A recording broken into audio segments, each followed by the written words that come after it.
ಒಂದು ಇವತ್ತು ವಿಶೇಷವಾಗಿ ನಾವು ಅತಿಥಿ ಉಪನ್ಯಾಸಕರು ಗಂಗಾವತಿ ಪ್ರಾಣೇಶ್ವರ ಮಾತು ನೆನಪಾಗ್ತದೆ. ಯಾಕಂದ್ರೆ ಅವರು ಕಾರ್ಯಕ್ರಮಕ್ಕೆ ಹೋದಾಗ ಅವ್ರು ನನಗೆ ಕಿಶನ್ ರಾವ್ ಸರ್ ಅಂದ್ರೆ ಅವ್ರ ಭಾಷಣ ನಾನು ಕೊನೆಗೆ ಹಾಕ್ತೀನಿ ಅಂತ ಹೇಳಿದ್ದೆ. ಯಾಕಂದ್ರೆ ಒಂದು ಅಟ್ರಾಕ್ಷನ್ ಇರಬೇಕು. ಫಸ್ಟ್ಗೆ ಅವ್ರು ಮಾತಾಡ್ಸ್ಬಿಟ್ರೆ ಯಾರು ಉಳಿತಾರೆ ಇಲ್ಲಿ. ಹಾಗಾಗಿ ನಾನು ಒಂದ್ಸಲ ಕಾರ್ಯಕ್ರಮಕ್ಕೆ ಹೋಗಿದ್ದೆ. ಆ ಕಾರ್ಯಕ್ರಮಕ್ಕೆ ಹೋಗಕ್ಕೆ ಹಚ್ಚಿದವರು ಅವರೇ. ಕನ್ನಡ ಸಾಹಿತ್ಯ ಸಭಾಭವನದಲ್ಲಿ ಕೊಪ್ಪಳದಾಗ ಕಾರ್ಯಕ್ರಮಕ್ಕೆ ಮಹಿಳಾ ದಿನಾಚರಣೆಗೆ ಗೆಸ್ಟ್ ಆಗಿ ಕರೆದಿದ್ರು. ಒಂದು 4-5 ಮಂದಿ ಇದ್ವಿ ನಾವು. ಕರೆದಾಗ ನಮ್ಮನ್ನು ಕೂರಿಸಿದ್ರು. ಬೆಳಗ್ಗೆ 10 ಗಂಟೆ ಕೊಟ್ಟಾಗ 4 ಆದ್ರೆ ನಮ್ಮನ್ನು ಕರಿಲೇವಲ್ರಿ ಅವರು. ಕಡೆಗೆ ನಾವು ಇದ್ದೀವಿ ಅಂತ ಆದ್ರೆ ನೆನಪದ ಇಲ್ರಿ ಅಂತ ಕೇಳಿದ್ವಿ. ಕಡೆಗೆ ನಮ್ಗೆ ಎಷ್ಟು ಕೊಟ್ಟರು ಟೈಮ್ ಅಂದ್ರೆ ಅವ್ರು ಕೇಳಿ ನಾವೇ ಹೋಗಿ ಕೇಳ್ತಿದ್ವಿ. ನಮ್ಗೆ ಅವಕಾಶ ಆಯ್ತು ಇಲ್ರಿ, ನಾವು ಗೆಸ್ಟ್ರಿ ಅಂತ ಹೇಳ್ತಿದ್ವಿ. ಇಲ್ಲ ಕೂಡ್ರಿ ಅಂತ ಹೇಳ್ತಿದ್ರು ಅವರು. ಕೊನೆಗೆ ನಾವು ವೇದಿಕೆ ಬಂದಾಗ ನಮಗೆ ಟೈಮ್ ಎಷ್ಟು ಕೊಟ್ರು ಅಂದ್ರೆ 5 ನಿಮಿಷ ಕೊಟ್ರು ಅವ್ರು ನಮ್ಗೆ. ನಾನು ಧನ್ಯವಾದಗಳಂತ ಹೇಳಿ ಕೆಳಗೆ ಬಿಟ್ಟೆ. ಬಹುಶಃ ಕಿಶನ್ ರಾವ್ ಸರ್ಗೆ ಅನುಭವ ಆಗಿದೆ. ಬೇರೆ ಭಾವನೆಯಿಂದ ಈ ಕಾರ್ಯಕ್ರಮ ನಾನು ಅವ್ರಿಗೆ ಲೇಟ್ ಮಾಡಿಲ್ಲ. ಒಂದು ವಿಶೇಷವಾದಂಥ ಒಂದು ವ್ಯಕ್ತಿತ್ವ ಅವ್ರದ್ದು. ಈಗ ಅತಿಥಿ ಉಪನ್ಯಾಸಕರಾಗಿರುವಂಥ ಶ್ರೀಯುತ ಕಿಶನ್ ರಾವ್ ಸರ್ ಎಲ್ಲರಿಗೂ ಪರಿಚಿತರಾದರೂ ಕೂಡ ಈ ವೇದಿಕೆ ಒಂದು ಸಭ್ಯತೆಯನ್ನ ಕಾಯ್ದುಕೊಳ್ಳೋ ಸಲುವಾಗಿ ಅವರ ಪರಿಚಯವನ್ನು ಸಂಕ್ಷಿಪ್ತವಾಗಿ ಮಾಡಿಕೊಡ್ತೇನೆ. ಶ್ರೀಯುತ ಕಿಶನ್ ರಾವ್ ಕುಲಕರ್ಣಿಯವರು ಜನ್ಮಸ್ಥಳ ಹಿರೇಅರಳಿಹಳ್ಳಿ. ಅವರು ಸೇವೆಗೆ ಸೇರಿದಂಥದ್ದು ದಿನಾಂಕ 2/8/1994. ಪ್ರಾಥಮಿಕ ಶಿಕ್ಷಣ ಹಿರೇಅರಳಿಹಳ್ಳಿಯಲ್ಲಿ ಮುಗಿಸಿ ಪ್ರೌಢ ಶಿಕ್ಷಣವನ್ನ ಮುಧೋಳ ಹಾಗೂ ಕುಷ್ಟಗಿ ಕಾಲೇಜಿನ ಶಿಕ್ಷಣವನ್ನ ಇಲ್ಕಲ್ಲಲ್ಲಿ ಮುಗಿಸಿದ್ರು. ಇವರು ಉತ್ತಮವಾದಂತಹ ಬರಹಗಾರರು ಕೂಡ ಹೌದು. ಇವರಿಗೆ 2020ರಲ್ಲಿ ಉತ್ತಮ ಶಿಕ್ಷಕ ರಾಜ್ಯ ಪ್ರಶಸ್ತಿ ಸ್ಟೇಟ್ ಅವಾರ್ಡ್ ಅನ್ನು ತಗೊಂಡಿರ್ತಕ್ಕಂಥವರು. ಸದ್ಯ ಕರ್ನಾಟಕ ಸರ್ಕಾರದ ಸಾರ್ವಜನಿಕ ಗ್ರಂಥಾಲಯ ಪುಸ್ತಕ ಆಯ್ಕೆ ಸಮಿತಿಯ ಸದಸ್ಯರಾಗಿ ರಾಜ್ಯಪಾಲರಿಂದ ನೇಮಕಗೊಂಡಿದ್ದಾರೆ. ಜೊತೆಗೆ ರಾಜ್ಯ ಸಂಪನ್ಮೂಲ ವ್ಯಕ್ತಿಗಳಾಗಿ ಪಠ್ಯಕ್ಕೆ ಸಂಬಂಧಪಟ್ಟ ಹಾಗೆ ಪಠ್ಯಗಳನ್ನ ನಾಟಕಕ್ಕೆ ರೂಪಾಂತರಿಸಿ ವಿದ್ಯಾರ್ಥಿಗಳಿಗೆ ಬೋಧನೆಯನ್ನ ಅತ್ಯಂತ ಸರಳೀಕರಣ ಮಾಡುವಂತಹ ವ್ಯಕ್ತಿತ್ವ ಉಳ್ಳವರು. ಪ್ರಜಾವಾಣಿಯಲ್ಲಿ 1000ಕ್ಕೂ ಹೆಚ್ಚು ಲೇಖನಗಳನ್ನ ಪ್ರಕಟಣೆ ಮಾಡಿದ್ದಾರೆ. ಸುಮಾರು 20 ವರ್ಷಗಳಿಂದ ತರಂಗದಲ್ಲಿ ಅಂಕಣಕಾರರಾಗಿ ಬರಹಗಾರರಾಗಿ ಕೆಲಸವನ್ನ ನಿರ್ವಹಿಸ್ತಾ ಇದ್ದಾರೆ. ಇವರ 9 ಪುಸ್ತಕಗಳು ಪ್ರಕಟಗೊಂಡಿರ್ತಕ್ಕಂಥದ್ದು. ಅನುಗಾಲದ ಅನುಭವ, ಶ್ರೀ ಶಪಥ, ಹೈನು, ಚಂದನ, ತತ್ವಾದರ್ಶಿ, ಈ ನೆಲದ ಸಂಪ್ರದಾಯ, ಹಸಿರು ಕಂಕಣ, ಜನಪದ, ದೇಶಿ ಚಿತ್ತಾರ ಅನ್ನುವಂಥ 9 ಪುಸ್ತಕಗಳನ್ನು ರಚನೆ ಮಾಡಿ ಬಿಡುಗಡೆಗೊಳಿಸಿದ್ದಾರೆ. ಜೊತೆಗೆ ರಂಗಕಲೆ, ಸಂಗೀತ, ಕಲೆ, ಕೃಷಿ, ಆತ್ಮೀಯ ಕ್ಷೇತ್ರಗಳು ಆಗಿರ್ತಕ್ಕಂಥದ್ದು. ಶ್ರೀಯುತರು ಈ ಭಾಗದಲ್ಲಿ ಬಹಳ ಜನಾನುರಾಗಿಯಾಗಿರ್ತಕ್ಕಂಥ, ಕ್ರಿಯಾಶೀಲರಾಗಿರ್ತಕ್ಕಂಥ ಒಬ್ಬ ಸಾಹಿತಿಗಳು, ಕಥೆಗಾರರು, ಬರಹಗಾರರು, ಉತ್ತಮ ಬೋಧಕರು ಆಗಿರುವಂತಹ ಇವರು ವಿಶೇಷವಾದಂಥ ಉಪನ್ಯಾಸದಿಂದ ಇಡೀ ಸಭಾಗಣವನ್ನ ತಮ್ಮ ಕಡೆ ಸೆಳೆದುಕೊಳ್ಳುವಲ್ಲಿ ಅತ್ಯಂತ ನಿಸ್ಸೀಮರಾಗಿರ್ತಕ್ಕಂಥ ಕಿಶನ್ ರಾವ್ ಕುಲಕರ್ಣಿ ಅವರನ್ನ ನಾನು ಈ ವೇದಿಕೆಗೆ ವಿಶೇಷ ಅತಿಥಿ ಉಪನ್ಯಾಸಕರಾಗಿ ಆಹ್ವಾನ ಮಾಡ್ತಾ ಇದ್ದೇನೆ. ದಯವಿಟ್ಟು ವೇದಿಕೆಯನ್ನ ಅವರು ಅಲಂಕರಿಸಬೇಕು.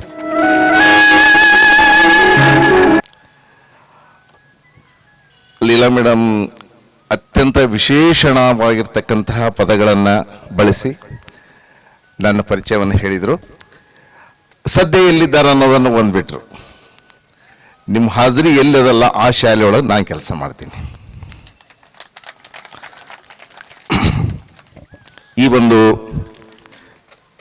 ಕಾರ್ಯಕ್ರಮದ ಅಧ್ಯಕ್ಷತೆಯನ್ನು ವಹಿಸಿಕೊಂಡಿರ್ತಕ್ಕಂತಹ ನಿವೃತ್ತ ಪ್ರಾಚಾರ್ಯರು, ನನ್ನ ಮಾರ್ಗದರ್ಶಕರು ಆಗಿರ್ತಕ್ಕಂಥ ಶ್ರೀಯುತ ರಾಜೇಂದ್ರ ಪನ್ ಗುರುಗಳೇ, ಆಗಾಗ ಮಾತಿನ ಮೂಲಕ ಬೈದು ಬುದ್ಧಿ ಹೇಳ್ತಕ್ಕಂತಹ ಶ್ರೀ KV ತಳವಾರ್ ಸಾಹೇಬರು ಕಾರ್ಯಕ್ರಮ ಉದ್ಘಾಟನೆಯನ್ನು ಮಾಡಿದ್ದಾರೆ. ಅದೇ ರೀತಿಯಾಗಿ ಶ್ರೀ HV ಗೂಗ್ಯಹಾಳ್ ಸಾಹೇಬ್ರೆ, GS ನಾಗರಾಜ್ ಅವರೇ, PH ತಳವಾರ್ ಸರ್ ಅವರೇ, ತುಳಸಿರಾಮ್ ಲಮಣಿ ಅವರೇ, ನಮಗೂ ಮಾರ್ಗದರ್ಶಕರಾಗಿರ್ತಕ್ಕಂಥ ಶ್ರೀಯುತ MD ಅಬ್ದುಲ್ ಕರೀಂ ಉಂಟೇಳಿ ಅವರೇ, ಲಕ್ಷ್ಮಣಾಚಾರ್ ಹುರುಂದ್ ಅವರೇ, ಶ್ರೀಮತಿ ಪ್ರಭಾ ಆರ್ ಪಂತ್ ಅವರೇ, ಚಂದನ ಹುದ್ದಾರ್ ಅವರೇ, ಇಲ್ಲಿ ಇರ್ತಕ್ಕಂತಹ ಎಲ್ಲ ಸ್ನೇಹಿತ ಬಳಗವೇ, ಗ್ರಾಮದ ಹಿರಿಯರೇ, ಮತ್ತೊಮ್ಮೆ ತಮ್ಮ ಎಲ್ರಿಗೂ ನನ್ನ ನಮಸ್ಕಾರಗಳನ್ನು ಹೇಳ್ತೀನಿ. ನನಗೆ ಈ ಮಧ್ಯದಲ್ಲಿ ವಿಶೇಷ ಉಪನ್ಯಾಸಕ್ಕಿಂತ ನೀವು ಹೇಳ್ತಕ್ಕಂಥದ್ದನ್ನು ಕೇಳಲಿಕ್ಕೆ ನನಗೆ ಬಹಳ ಇಷ್ಟ ಆಗಿತ್ತಲ್ಲಿ. ನಾನು 2 ಕಡೆ ನೋಡಿದೆ. ನಿಮ್ಮೆಲ್ಲ ಸ್ನೇಹಿತರನ್ನ ಒಬ್ಬರೊಬ್ಬರು ಮುಖವನ್ನ ನಾನು ಗಮನಿಸ್ತಾ ಇದ್ದೆ. ಆ ನಂತರ ಇಲ್ಲಿ ಮೇಲಿದ್ದಂಥವ್ರನ್ನ ಎಲ್ಲರೂ ನೋಡ್ತಾ ಇದ್ದೆ. ಇಲ್ಲಿಯ ಒಂದು ಆತ್ಮೀಯತೆ ಕರುಳು ಬಳ್ಳಿನೇ ಬೇರೆ. ನನ್ನ ವಿದ್ಯಾರ್ಥಿಗಳು ಯಾವ ರೀತಿ ಮಾತಾಡ್ತಾ ಇದ್ದಾರಲ್ಲ ಅಂತಕ್ಕಂಥ ಸಂಭ್ರಮ ಇಲ್ಲಿ. ನಾನು ಸ್ನೇಹಿತರ ಜೊತೆಗೆ 16 ವರ್ಷದಲ್ಲಿ ಯಾವ ರೀತಿ ನಾನು ಸಂತೋಷವನ್ನು ಹಂಚಿಕೊಂಡಿದ್ದೇನೆ, ಆ ಪ್ರೀತಿಯನ್ನು ಮತ್ತೊಮ್ಮೆ ನಾನು ತೋರ್ಪಡಿಸ್ತೀನಲ್ಲ ಅಂತಕ್ಕಂಥ ಸಂತೋಷ ನಿಮ್ಮ ಕಡೆ. ಇವೆರಡುಗಳನ್ನ ನಾನು ಯಾವುದೂ ಇಲ್ಲ, ಅದರಲ್ಲಿ ಇಲ್ಲ, ಇದರಲ್ಲಿ ಇಲ್ಲ, ಎರಡನ್ನ ಅನುಭವಿಸ್ತಾ ಇದ್ದೆ. ಇಂಥ ಒಂದು ಸಂಭ್ರಮ ಅದನ್ನೇ ಮುಂದುವರಿಸಿದ್ರೆ ಬಹಳ ಚೆನ್ನಾಗಿತ್ತೇನೋ ಅಂತ ಅನಿಸ್ಲಿಕ್ಕೆ. ನಾ ಸುಧೀರ್ ಅವರು ಮಾತಾಡುವಾಗ ಕೇಳ್ತಾ ಇದ್ದೆ, ಎಂಥ ಹಾಸ್ಯ, ಎಂಥ ಲಾಸ್ಯ, ಎಂಥ ಪರಿಮಳ ಭಾಷೆಯಲ್ಲಿ, ಎಂಥ ಪ್ರೀತಿ ತುಂಬಿತ್ತು ಅದರಲ್ಲಿ. ಈ ನೆಲದ ಮೇಲೆ ನನ್ನ ಹೆಜ್ಜೆ ಗುರುತು ಯಾವ ರೀತಿ ಮೂಡಿವೆ ಅಂತಕ್ಕಂಥದ್ದನ್ನು ಸಾಬೀತುಪಡಿಸ್ತಕ್ಕಂಥ ಮಾತುಗಾರಿಕೆ ಅವರ ಭಾಷೆಯಲ್ಲಿ ಬರ್ತಾ ಇತ್ತು. ಹನುಮಸಾಗರ ಅಂತಂದ್ರೆ ವಿಶೇಷವಾಗಿ ಗುರುವಂದನ ಕಾರ್ಯಕ್ರಮ. ನಾನು ಜಿಲ್ಲೆಯಲ್ಲಿ ಬಹುತೇಕ ಕಡೆ ನೋಡಿದ್ದೇನೆ, ಎಲ್ಲೂ ಗುರುವಂದನ ಇಲ್ಲ, ಎಲ್ಲೂ ಗುರುವಂದನ ಇಲ್ಲ. ಇಲ್ಲಿ ನೋಡಿ ನೋಡಿ ನೋಡಿ ನಾನು ಕಲ್ತಿರ್ತಕ್ಕಂಥ ಮುದೋಳ್ ಶಾಲೆ, ಕುಷ್ಟಗಿ ಶಾಲೆಯಲ್ಲಿ ಹೇಳಿ ಸಾಕಾಗಿ ಹೋಯ್ತು. ಯಾವ ಗುರುವಂದನ ಕಾರ್ಯಕ್ರಮ ನಡೀಲಿಲ್ಲ. ವಿಶೇಷವಾಗಿರ್ತಕ್ಕಂತಹ ಒಂದು ಸ್ಮರಣೆಯನ್ನ ಮಾಡ್ತಕ್ಕಂಥದ್ದು, ಗುರುಗಳಿಗೆ ತಮ್ಮ ಭಕ್ತಿಯನ್ನ ಸಮರ್ಪಣೆ ಮಾಡ್ತಕ್ಕಂಥ ನೆಲ ಅಂದ್ರೆ ಅದು ಹನುಮಸಾಗರದ ನೆಲ ಅಂತಕ್ಕಂಥದ್ದು. ಬಹಳ ಖುಷಿ ಅನ್ನಿಸ್ತದ ಇಂಥದ್ದು ನೋಡಿದಾಗ. ಅದಕ್ಕಾಗಿ ಏನಂದ್ರೆ, ಯಾಕೆ ನಾವು ಮಾಡ್ತಾ ಇದ್ದೇವೆ ಅಂತ ಸಂಸ್ಕೃತಿ ನಮ್ಮ ಮನೆಯಲ್ಲಿ, ಅಂದ್ರೆ ಈ ಭಾಗದ ಹಿರಿಯರು ತಮ್ಮ ಮನೆಯಲ್ಲಿ ಮಕ್ಕಳಿಗೆ ಕೊಟ್ಟ ಕಾರಣಕ್ಕಾಗಿ, ಗುರುಗಳು ಅಂತ ಒಂದು ಶ್ರದ್ಧೆಯನ್ನು ತಮ್ಮಲ್ಲಿ ತುಂಬಿದಕ್ಕಾಗಿ ಇವತ್ತು ಗುರುವಂದನ ಕಾರ್ಯಕ್ರಮ ನಿರಂತರವಾಗಿ ಇಲ್ಲಿ ನಡೀಲಿಕ್ಕೆ ಸಾಧ್ಯ. ಮಾತಿನ ಮಧ್ಯದಲ್ಲಿ ಯಾರೋ ಒಂದಿಬ್ಬರು ಹೇಳಿದರು, ನಾನು 4 ಮಾರ್ಕ್ಸ್ ತಗೋತಿದ್ದೆ, 6 ಮಾರ್ಕ್ಸ್ ತಗೋತಿದ್ದೆ, 2 ಮಾರ್ಕ್ಸ್ ತಗೋತಿದ್ದೆ ಅಂತ ಬೈತಿದ್ರು ನಮ್ಮನ್ನು. ರಾಜೇಂದ್ರ ಪಂತ್ ಸರ್, ನೀನು 2 ಮಾರ್ಕ್ಸ್ 4 ಮಾರ್ಕ್ಸ್ ತಗೊಂಡ್ರೆ ನೀನೇನು ಸಾಧಿಸ್ಲಿಕ್ಕೆ ಆಗೋದಲ್ಲ ಅಂತ ಹೇಳ್ತಿದ್ರು, ಬೈತಿದ್ರು. ಆದರೆ ಇವತ್ತು ನೀವು ಅವರು ಹೇಳಿಕೊಟ್ಟಂತ ರೀತಿಯಲ್ಲಿ ಆ 2 ಮಾರ್ಕ್ಸು, 3 ಮಾರ್ಕ್ಸು, 4 ಮಾರ್ಕ್ಸು 90 ಮಾರ್ಕ್ಸ್ಗಳ ರೂಪವನ್ನು ಪಡೆದು ಇವತ್ತು ಉದ್ಯೋಗವನ್ನು ಪಡೆದುಕೊಂಡು ಇವತ್ತು ಈ ಗುರುವಂದನ ಕಾರ್ಯಕ್ರಮ ಮಾಡಲಿಕ್ಕೆ ನೀವು ಬಂದಿದ್ದೀರಿ. ಅದಕ್ಕಾಗಿ ಬಹಳ ಖುಷಿ ಅನಿಸ್ತದೆ ಅವರೆಲ್ಲ ಹೇಳೋದನ್ನು ಕೇಳಿದ್ರೆ. ಜಗತ್ತಿನಲ್ಲಿ ತಾಯಿ ಮತ್ತು ಗುರು ಎಂದೂ ಶತ್ರುಗಳಲ್ಲ. ಅವರು ಎಂದೂ ಪ್ರೀತಿಯ ಮಾತುಗಳನ್ನ ತುಂಬುವುದಿಲ್ಲ. ಯಾಕಂದ್ರೆ ನಿಮ್ಮ ಬೆಳವಣಿಗೆ, ನಿಮ್ಮ ಒಂದು ಉಜ್ವಲ ಭವಿಷ್ಯ ಅವರಿಗೆ ಬೇಕಾಗಿರೋ ಕಾರಣಕ್ಕಾಗಿ ಆ ಕ್ಷಣದಲ್ಲಿ ನಿಮ್ಮನ್ನೇ ಬೈತಾನೆ ಇರ್ತಾರೆ. ನೀನೇನು ಗೊತ್ತಿದೆ, ನಿನಗೇನು ಗೊತ್ತದ, ನೀನೇನು ಮಾಡ್ಲಿಕ್ಕಾಗಲ್ಲ, ಅಲ್ಲಿ ನೋಡು ಇಲ್ಲಿ ನೋಡು, ಮಾಡೋಕ್ಕಾಗಲ್ಲ, ನೀ ಇಷ್ಟೇ ಹೋಗ್ತಿದಿ. ತಾಯಿನೂ ಹೇಳ್ತಾಳೆ, ತಂದೆನೂ ಹೇಳ್ತಾನೆ, ಗುರುನೂ ಹೇಳ್ತಾನೆ. ಅದೇ ನಿಮ್ಮ ಅಕ್ಕಪಕ್ಕದ ಮನೆಯವರು, ಬಹಳ ಶಾಣೆ ಇದ್ಯಪ್ಪ ನೀನು, ಭಯಂಕರ ಬ್ರಿಲಿಯಂಟ್ ನೀನು, ಹೌದಾ, ಹೊಗಳಿ ಹೊಗಳಿ ನನ್ನ ಹೊನ್ನ ಸೂಲಕ್ಕೇರಿಸಯ್ಯ ಅಂತ ಬಸವಣ್ಣರು ಹೇಳಿದ್ರಲ್ಲ. ಈಗಲಿಲ್ಲ ಮೇಡಮ್, ನಮ್ಮನ್ನು ಹೊಗಳಿದ್ರಲ್ಲ ಹಂಗ. ಆದರೆ ಗುರುಗಳು ಯಾವ ರೀತಿ ನಮ್ಮನ್ನು ಆ ಸಂದರ್ಭದಲ್ಲಿ ಕ್ಲಾಸಿನಲ್ಲಿದ್ದಾಗ, ತರಗತಿಯಲ್ಲಿದ್ದಾಗ, ಬೋಧನೆ ಮಾಡುವ ಸಂದರ್ಭದಲ್ಲಿ ಸಾಕಷ್ಟು ಬೈತಿರ್ತಾರೆ. ಆ ಸಂದರ್ಭದಲ್ಲಿ ಬೈದಿರ್ತಕ್ಕಂತಹ ಬೈಗುಳ ಅಥವಾ ಒಂದು ಸಿಟ್ಟು ಮಾಡಿಕೊಂಡಿರ್ತಕ್ಕಂತಹ ಬಳಸಿದ ಪದ ಇವತ್ತ ಕಾವ್ಯವಾಗಿ ಪರಿಣಮಿಸ್ತದೆ. ಆ ಸಂದರ್ಭದಲ್ಲಿ ನಿಮ್ಮನ್ನ ದೂಷಿಸಿದ್ದು, ಹೊರಗಡೆ ಹಾಕಿದ್ದು, ನಿಮ್ಮನ್ನ ಕ್ಲಾಸಿನಿಂದ ಎದ್ದು ನಿಲ್ಲಿಸಿದ್ದು, ಬೆಂಚಿನ ಮೇಲೆ ನಿಲ್ಲಿಸಿದ್ದು, ಬಾಗಿ ನಿಲ್ಲಿಸಿದ್ದು, ಅವೆಲ್ಲ ಇವತ್ತ ಕಥೆಗಳಾಗಿ ಪರಿಣಮಿಸ್ತವ. ಆದ್ರೆ ಆ ಸಂದರ್ಭದಲ್ಲಿ ಅವೆಲ್ಲವುಗಳು ಗೋಚರ ಆಗೋದಲ್ಲ, ಅವೆಲ್ಲ ಗೊತ್ತಾಗಲ್ಲ. ನನ್ನ ಸರ್ ಯಾಕೋ ಇವತ್ತು ಬೈದರು, ಅವ್ರನ್ನಾದ್ರೂ ಬೈದಿಲ್ಲ, ನನ್ನಾದ್ರೂ ಬೈತಾರೆ. ಎಸ್, ಯಾಕೆ ಬೈದಿದ್ದಾರೆ ಅನ್ನೋದು ಆ ಸಂದರ್ಭದಲ್ಲಿ ನಿಮ್ಮ ಬುದ್ಧಿಮಟ್ಟಕ್ಕೆ ಅರ್ಥ ಆಗ್ತಾ ಇದ್ದಿಲ್ಲ. ಅದು ಈಗ ಅರ್ಥ ಆಗ್ಲಿಕ್ಕೆ ನಿಮಗೆ. ನಾನು ಕೂಡ ಒಂದು ಗುರುವಿನಿಂದ ಎಷ್ಟೊಂದು ಬಯಸ್ಕೊಂಡೆ. ನಾನು ಗುರುಗಳಿಗೆ ಯಾವ ರೀತಿ ನಿಷ್ಠುರಾದೆ, ನನ್ನ ಬದುಕು ಯಾಕೆ ನಂತರದಲ್ಲಿ ಹೇಗೆ ಉಜ್ವಲ ಆಯಿತು ಅಂತಕ್ಕಂಥ ಒಂದು ಸಣ್ಣ ಘಟನೆಯನ್ನು ಕೂಡ ನಾನು ಈ ಸಂದರ್ಭದಲ್ಲಿ ಹೇಳ್ತೀನಿ. ಹಾಗಾಗಿ ಇವತ್ತೇನಂತಂದ್ರೆ, ಈ ಒಂದು ಎರಡು ರೀತಿಯ ಕಾರ್ಯಕ್ರಮ. ಒಂದು ಗುರುಗಳನ್ನ ಸ್ಮರಣೆ ಮಾಡ್ತಕ್ಕಂಥದ್ದು, ಗುರು ಭಕ್ತಿಯನ್ನ ಸಮರ್ಪಣೆ ಮಾಡ್ತಕ್ಕಂಥದ್ದು ಒಂದಾದ್ರೆ, ಎರಡನೇದ್ದು ನೀವೆಲ್ಲರೂ ಸೇರಿಕೊಂಡು, ಲೀಲಾ ಮೇಡಮ್ ಹೇಳಿದ್ರಲ್ಲ, 52 ಆಗಿರ್ಲಿ, 51 ಆಗಿರ್ಲಿ, 50 ಆಗಿರ್ಲಿ, ಅದು ನಿಮ್ಮ ದೇಹಕ್ಕೆ ಆಗಿದೆ ಹೊರತು ಇವತ್ತಿನ ದಿವಸ ನಿಮ್ಮ ಮನಸ್ಸಿಗೆ 15ರಿಂದ 16 ವಯಸ್ಸಿನ ಮಾತ್ರ ತುಂಬಿದೆ ಇವತ್ತು. ಅದೇ ಪ್ರೀತಿ, ಅದೇ ಗೆಲುವು, ಅದೇ ಹಾಸ್ಯ, ಅದೇ ನಗೆಜಾಟಿ. ಸುಧೀರ್ ಅವರು ಎದ್ದಿಂತ ಹೇಳಿದ್ರು, ಇಲ್ಲ ಹಂಗಿಲ್ಲ, ನಾನು ಅತ್ಯಂತ ರಾಮನ ಭಕ್ತ ಅಂತಂದು ಎದ್ದಿಂತ ಹೇಳಿದ್ರಲ್ಲಿ. ಎಸ್, ಅದು ಯಾಕೆ ಹೇಳಿದ್ರಂದ್ರೆ ಆ ಒಂದು ಖುಷಿ, ಅದು ಒಂದು ರಂಜನೆ, ಅಂಥದ್ದೆಲ್ಲ ಅನುಭವಿಸೋದಕ್ಕಾಗಿ ನೀವು ಎಲ್ಲೆಲ್ಲಿಂದನೋ, ವಿದೇಶದಿಂದನೋ, ಬೆಂಗಳೂರಿನಿಂದನೋ, ಬೇರೆ ರಾಜ್ಯದಿಂದನೋ, ಎಲ್ಲಿಂದಲೂ ಕೂಡ ನೀವು ಇವತ್ತ ಬಂದಿರಿ. ಆ ಒಂದು ಸಂಭ್ರಮವನ್ನು ಪಡೀಲಿಕ್ಕೇನೇ ಬಂದಿರುವಂಥದ್ದಿಲ್ಲಿ. ಹಾಗಾಗಿ ಇವತ್ತ ಈ ಒಂದು ಅಕ್ಷರ ವೈಭವವನ್ನು ಕೊಟ್ಟಿರ್ತಕ್ಕಂಥವ್ರನ್ನ ಸ್ಮರಿಸುವುದಕ್ಕಾಗಿ ಬಂದಿರತಕ್ಕಂಥದ್ದು.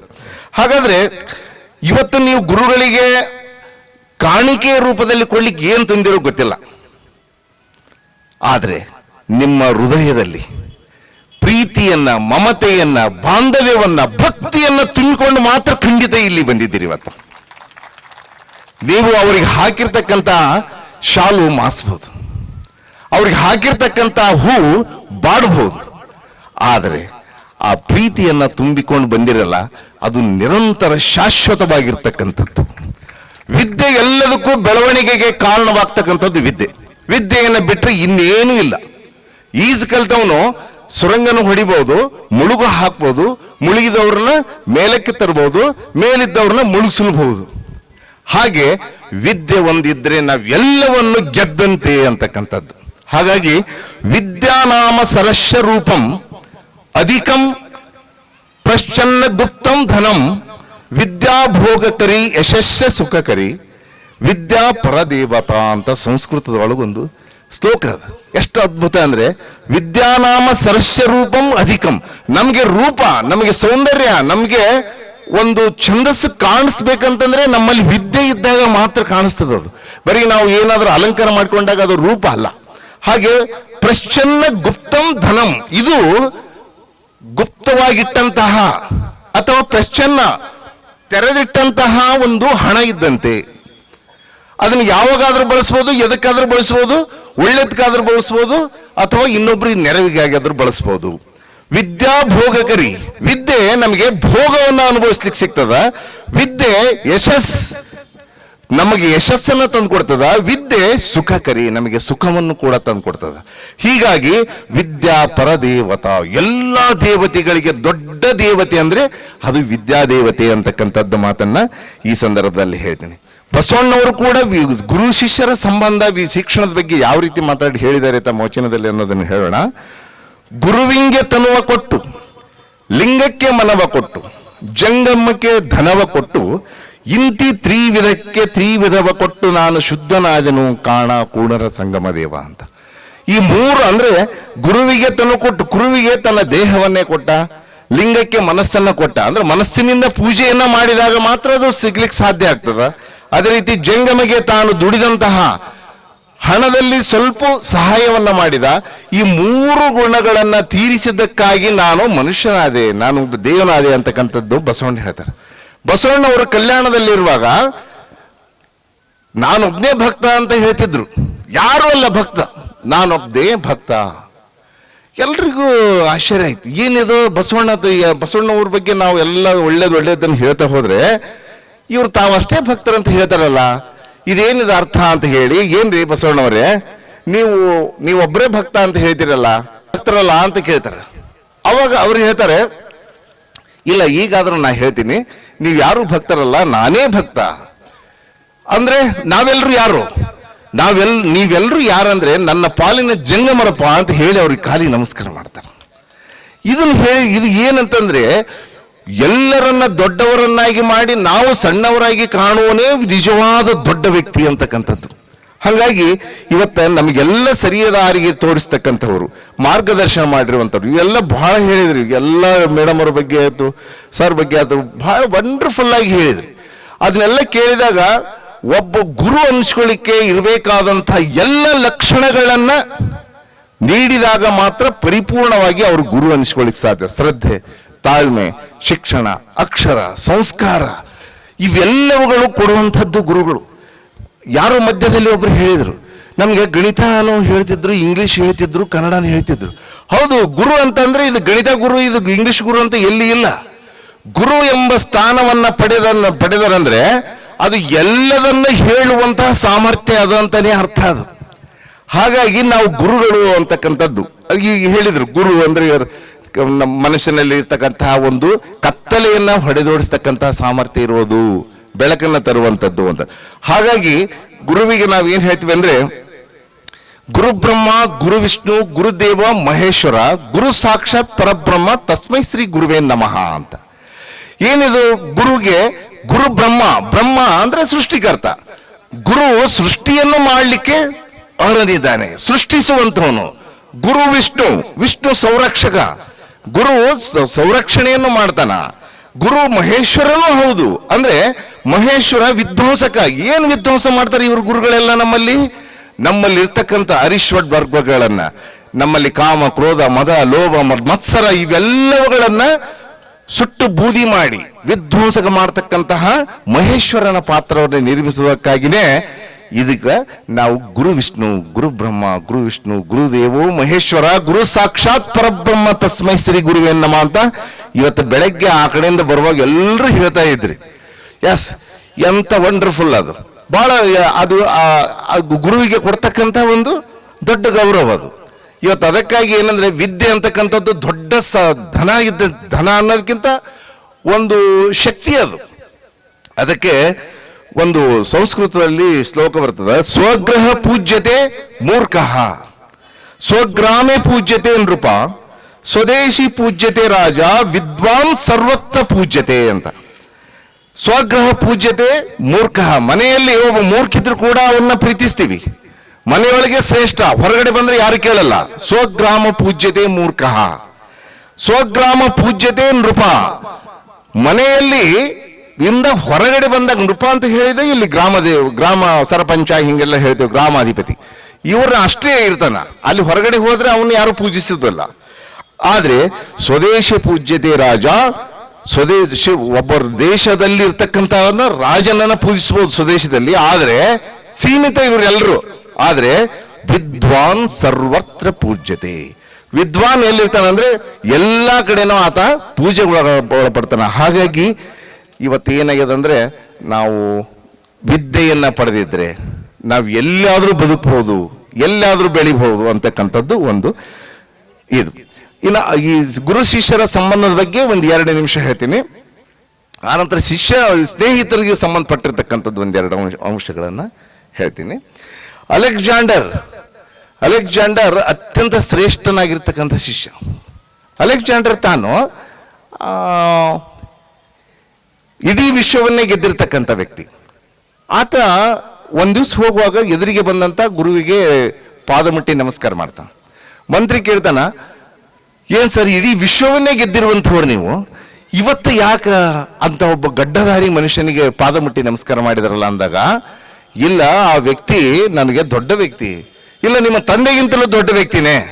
ನಮ್ಮ ತಂದೆ ಸ್ವರ್ಗದಿಂದ ನನ್ನನ್ನ ಭೂಮಿಗೆ ತಂದಿರಬಹುದು, ಆದ್ರೆ ಭೂಮಿಯಿಂದ ಸ್ವರ್ಗದ ಮಟ್ಟಕ್ಕೆ ಬೆಳೆಸಿದಂತಹ ವ್ಯಕ್ತಿ ಇವ್ರ ಗುರುಗಳು. ಹಾಗಾಗಿ ತಂದೆಯನ್ನ ಮೀರಿಸುವಂತಹ ಸಾಮರ್ಥ್ಯ ಈ ಗುರುಗಳಿದೆ ಅಂತಕ್ಕಂಥದ್ದು ಅಲೆಕ್ಸಾಂಡರ್ ಹೇಳ್ತಾನೆ. ಅದಕ್ಕಾಗಿ ಗುರು ಶಿಷ್ಯರ ಸಂಬಂಧ ಅನಾದಿ ಕಾಲದಿಂದಲೂ ಇದ್ದದ್ದು ಮುಂದುವರಿತದ. ಯಾವತ್ತಿಗೂ ಮುರಿದು ಹೋಗುವ ಸಂಬಂಧ ಅಲ್ಲ. ಕಂಡಕ್ಟರ್ ಪ್ಯಾಸೆಂಜರ್ ಸಂಬಂಧ, ರೋಗಿ ವೈದ್ಯರ ಸಂಬಂಧ, ಇವೆಲ್ಲ ಕ್ಷಣಿಕವಾಗಿರ್ತಕ್ಕಂಥ ಸಂಬಂಧಗಳು. ಬಸ್ ತೆಗಿದ್ದೊತ್ನಾಗ ಅಲ್ಲಿ ಕಂಡಕ್ಟರ್ ಸಂಬಂಧ ಇರ್ತದೆ, ಬಸ್ ಇಳಿದ್ರೆ ಮುಗಿದು ಹೋಯ್ತು. ಹಾಗೆ ಆಸ್ಪತ್ರೆಗೆ ಹೋದಾಗ ರೋಗ ಗುಣಮುಖವಾದ್ರೆ ಅಥವಾ ನಾವು ಆಸ್ಪತ್ರೆಯಿಂದ ಹೊರ ಬಂದ್ರೆ ಅಲ್ಲಿಗೆ ಮುಗಿದು ಹೋಗ್ತದೆ. ಹೀಗಾಗಿ ಏನಂದ್ರೆ ಗುರು ಸದಾ ನಮಗೆ ಬೆನ್ನೆಲುಬಾಗಿರ್ತಕ್ಕಂಥವ್ರು. ಗಾಳಿಪಟ ಚೆನ್ನಾಗಿ ಹಾರ್ತಿತ್ತಂತೆ. ಗಾಳಿಪಟ ಚೆನ್ನಾಗಿ ಹಾರುವಾಗ ಆ ಗಾಳಿಪಟವನ್ನ ಕೆಳಗಿರ್ತಂಥವ್ರು ನೋಡಿ ಎಷ್ಟು ಚಂದ ಇದೆ ಗಾಳಿಪಟ, ಎಷ್ಟು ಬ್ಯೂಟಿಫುಲ್ ಅದ, ಎಷ್ಟು ಅಲಂಕಾರ ಅದ, ಎಷ್ಟು ಹೈಟ್ ಹೋಗ್ಯದ ಅಂತ ಹೇಳಿದ್ರಂತೆ. ಅವಾಗ ಅದು ಮಧ್ಯದಲ್ಲಿ ಇದ್ದಂತ ಒಬ್ಬ ವ್ಯಕ್ತಿ ಹೇಳ್ತಾನೆ, ಈ ಬಾಲಂಗೋಚಿ ಒಂದು ಇರಬಾರ್ದಾಗಿತ್ತು ನೋಡಿ ಇದಕ್ಕೆ. ಈ ಬಾಲಂಗೋಚಿ ಒಂದು ಇರಲಿ ಅನ್ನಂದ್ರೆ ಇನ್ನೂ ಚಂದ ಕಾಣಿಸ್ತಿತ್ತು ಅಂತ 4-6 ಜನ ಅಂದ ತಕ್ಷಣವೇ ಆ ಗಾಳಿಪಟ ಬಾಲಂಗೋಚಿ ಹೇಳ್ತದೆ, ನೋಡಪ್ಪ ಇಲ್ಲಿವರೆಗೂ ನನ್ನ ನಿನ್ನ ಸಂಬಂಧ ಚೆನ್ನಾಗಿತ್ತು, ಇವತ್ತಿನಿಂದ ನನ್ನ ನಿನ್ನ ಸಂಬಂಧ ಬೇಡ. ಯಾಕಂತಂದ್ರೆ ಎಲ್ರು ಏನಂದ್ರೆ ಈ ನೀನ್ ಇರೋದ್ರಿಂದ ನಾನು ಅಸಹ್ಯ ಕಾಣಿಸ್ತೀನಿ ಅನ್ಲಿಕ್ಕೆ ಇವತ್ತಿನಿಂದ ಕಳ್ಸ್ಕೊಂಡ್ಬಿಡು ಅಂತ ಹೇಳಿದ. ಅವ ಬಾಲಂಗುಂಚಿ ಹೇಳ್ತದ, ನೋಡಪ್ಪ ಗಾಳಿಪಟ ಹಂಗೆ ಕೈ ಬಿಡಬೇಡ, ಅನಾದಿ ಕಾಲದಿಂದಲೂ ಸಂಬಂಧ ಅದ ನನಗೆ ನಿನಗ, ನೀನು ಕೆಳಗಡೆ ಬೀಳ್ಬಾರ್ದು, ನಿನಗೆ ಮಣ್ಣು ಸೋಕಬಾರ್ದು ಅಂತ ಹೇಳಿ ನಾನು ಕೆಳಗಡೆ ಬಿದ್ದರೂ ಕೂಡ ನಿನ್ನನ್ನು ಎತ್ತಿ ಹಿಡಿತೀನಪ್ಪ, ಹಂಗಾಗಿ ನನ್ನ ಕೈ ಬಿಡಬಾರ್ದು. ಅದೆಲ್ಲ ತಲೆ ಹರಟೆ ಬೇಡ, ಇವತ್ತಿಂದ ಮುಗೀತ ನನಗೆ ನಿನಗ, ಆಯ್ತಪ್ಪ ಅಂತ ಹೇಳಿ ಬಾಲಂಗೋಚಿ ಕಳಿಸ್ಕೊಳ್ತದ. ಆ ಕಳಿಸ್ಕೊಂಡು 1-2 ನಿಮಿಷದೊಳಗೆ ಗಿರಿ ತಿರುಗಿ ಪಟ ಕೆಳಗಡೆ ಬೀಳ್ತದ. ಹಾಗಾಗಿ ಶಿಷ್ಯ ಎಷ್ಟೇ ಎತ್ತರ ಮಟ್ಟಕ್ಕೆ ಹೋಗಿದ್ರು ಕೂಡ ಗುರುವಿನ ಮಾರ್ಗದರ್ಶನವನ್ನು ಎಂದೂ ಬಿಡ್ಲಿಕ್ಕೆ ಸಾಧ್ಯನೇ ಇಲ್ಲ. ಗುರುವಿನಕ್ಕಿಂತ ದೊಡ್ಡ ವ್ಯಕ್ತಿಯಾಗಿ ಬೆಳೆದಿದ್ರು ಕೂಡ ತಾನು ಕಲಿತಂತ ಗುರುಗಳೇ ಕೊನೆತನ ಶ್ರೇಷ್ಠ ವ್ಯಕ್ತಿ ಅಂತಕ್ಕಂಥದ್ದು. ಹಾಗಾಗಿ ಇವತ್ತು ನೀವು ಈ ಗುರುವಂದನ ಕಾರ್ಯಕ್ರಮ ಮಾಡಿಕೊಳ್ತಕ್ಕಂಥದ್ದು ಬಹಳ ಬಹಳ ಖುಷಿ ತರ್ತಕ್ಕಂಥದ್ದು. ಇನ್ನು ಇಲ್ಲಿ ಸ್ನೇಹಿತರ ಬಗ್ಗೆ ನಾನು ಇದನ್ನು ಹೇಳೋದಂತಂದ್ರೆ, ನಾವಿವತ್ತು ಬೇರೆ ಬೇರೆ ಕಡೆಯಿಂದ ಬಂದಿದ್ದೀರಿ, ಹೇಳಿದ್ರಿ ಯಾರ್ಯಾರು ಹೆಂಗಿದ್ದಾರೋ ಹೆಂಗಿಲ್ಲ ಅನ್ನೋದೇ ನಮಗೆ ಯಾರಿಗೂ ಗೊತ್ತಿಲ್ಲ. ಕೆಲವೊಬ್ರಿಗೆ ಕೂದಲ ಹೋದ್ರು ಹೋಗವ ಏನು ಹೋಗಿದ್ರು ಕೂಡ ಆ ಒಂದು 16-15 ವಯಸ್ಸಿನಲ್ಲಿರುವಂತಹ ಒಂದು ಒಬ್ಬರ ನಡುವೆ ಇರತಕ್ಕಂಥ ಬಾಂಧವ್ಯ ಮಾತ್ರ ಎಂದೂ ಕಡಿಮೆ ಆಗಿಲ್ಲ, ಎಂದೂ ಕಡಿಮೆ ಕಾಣಿಸ್ಲೇ ಇಲ್ಲದು. 35 ವರ್ಷದ ನಂತರದಲ್ಲಿ ಎಷ್ಟೋ ಜನ ಇಲ್ಲಿ ಒಬ್ರಿಗೊಬ್ರು ಭೇಟಿಯಾಗಿದ್ದೀರಿ.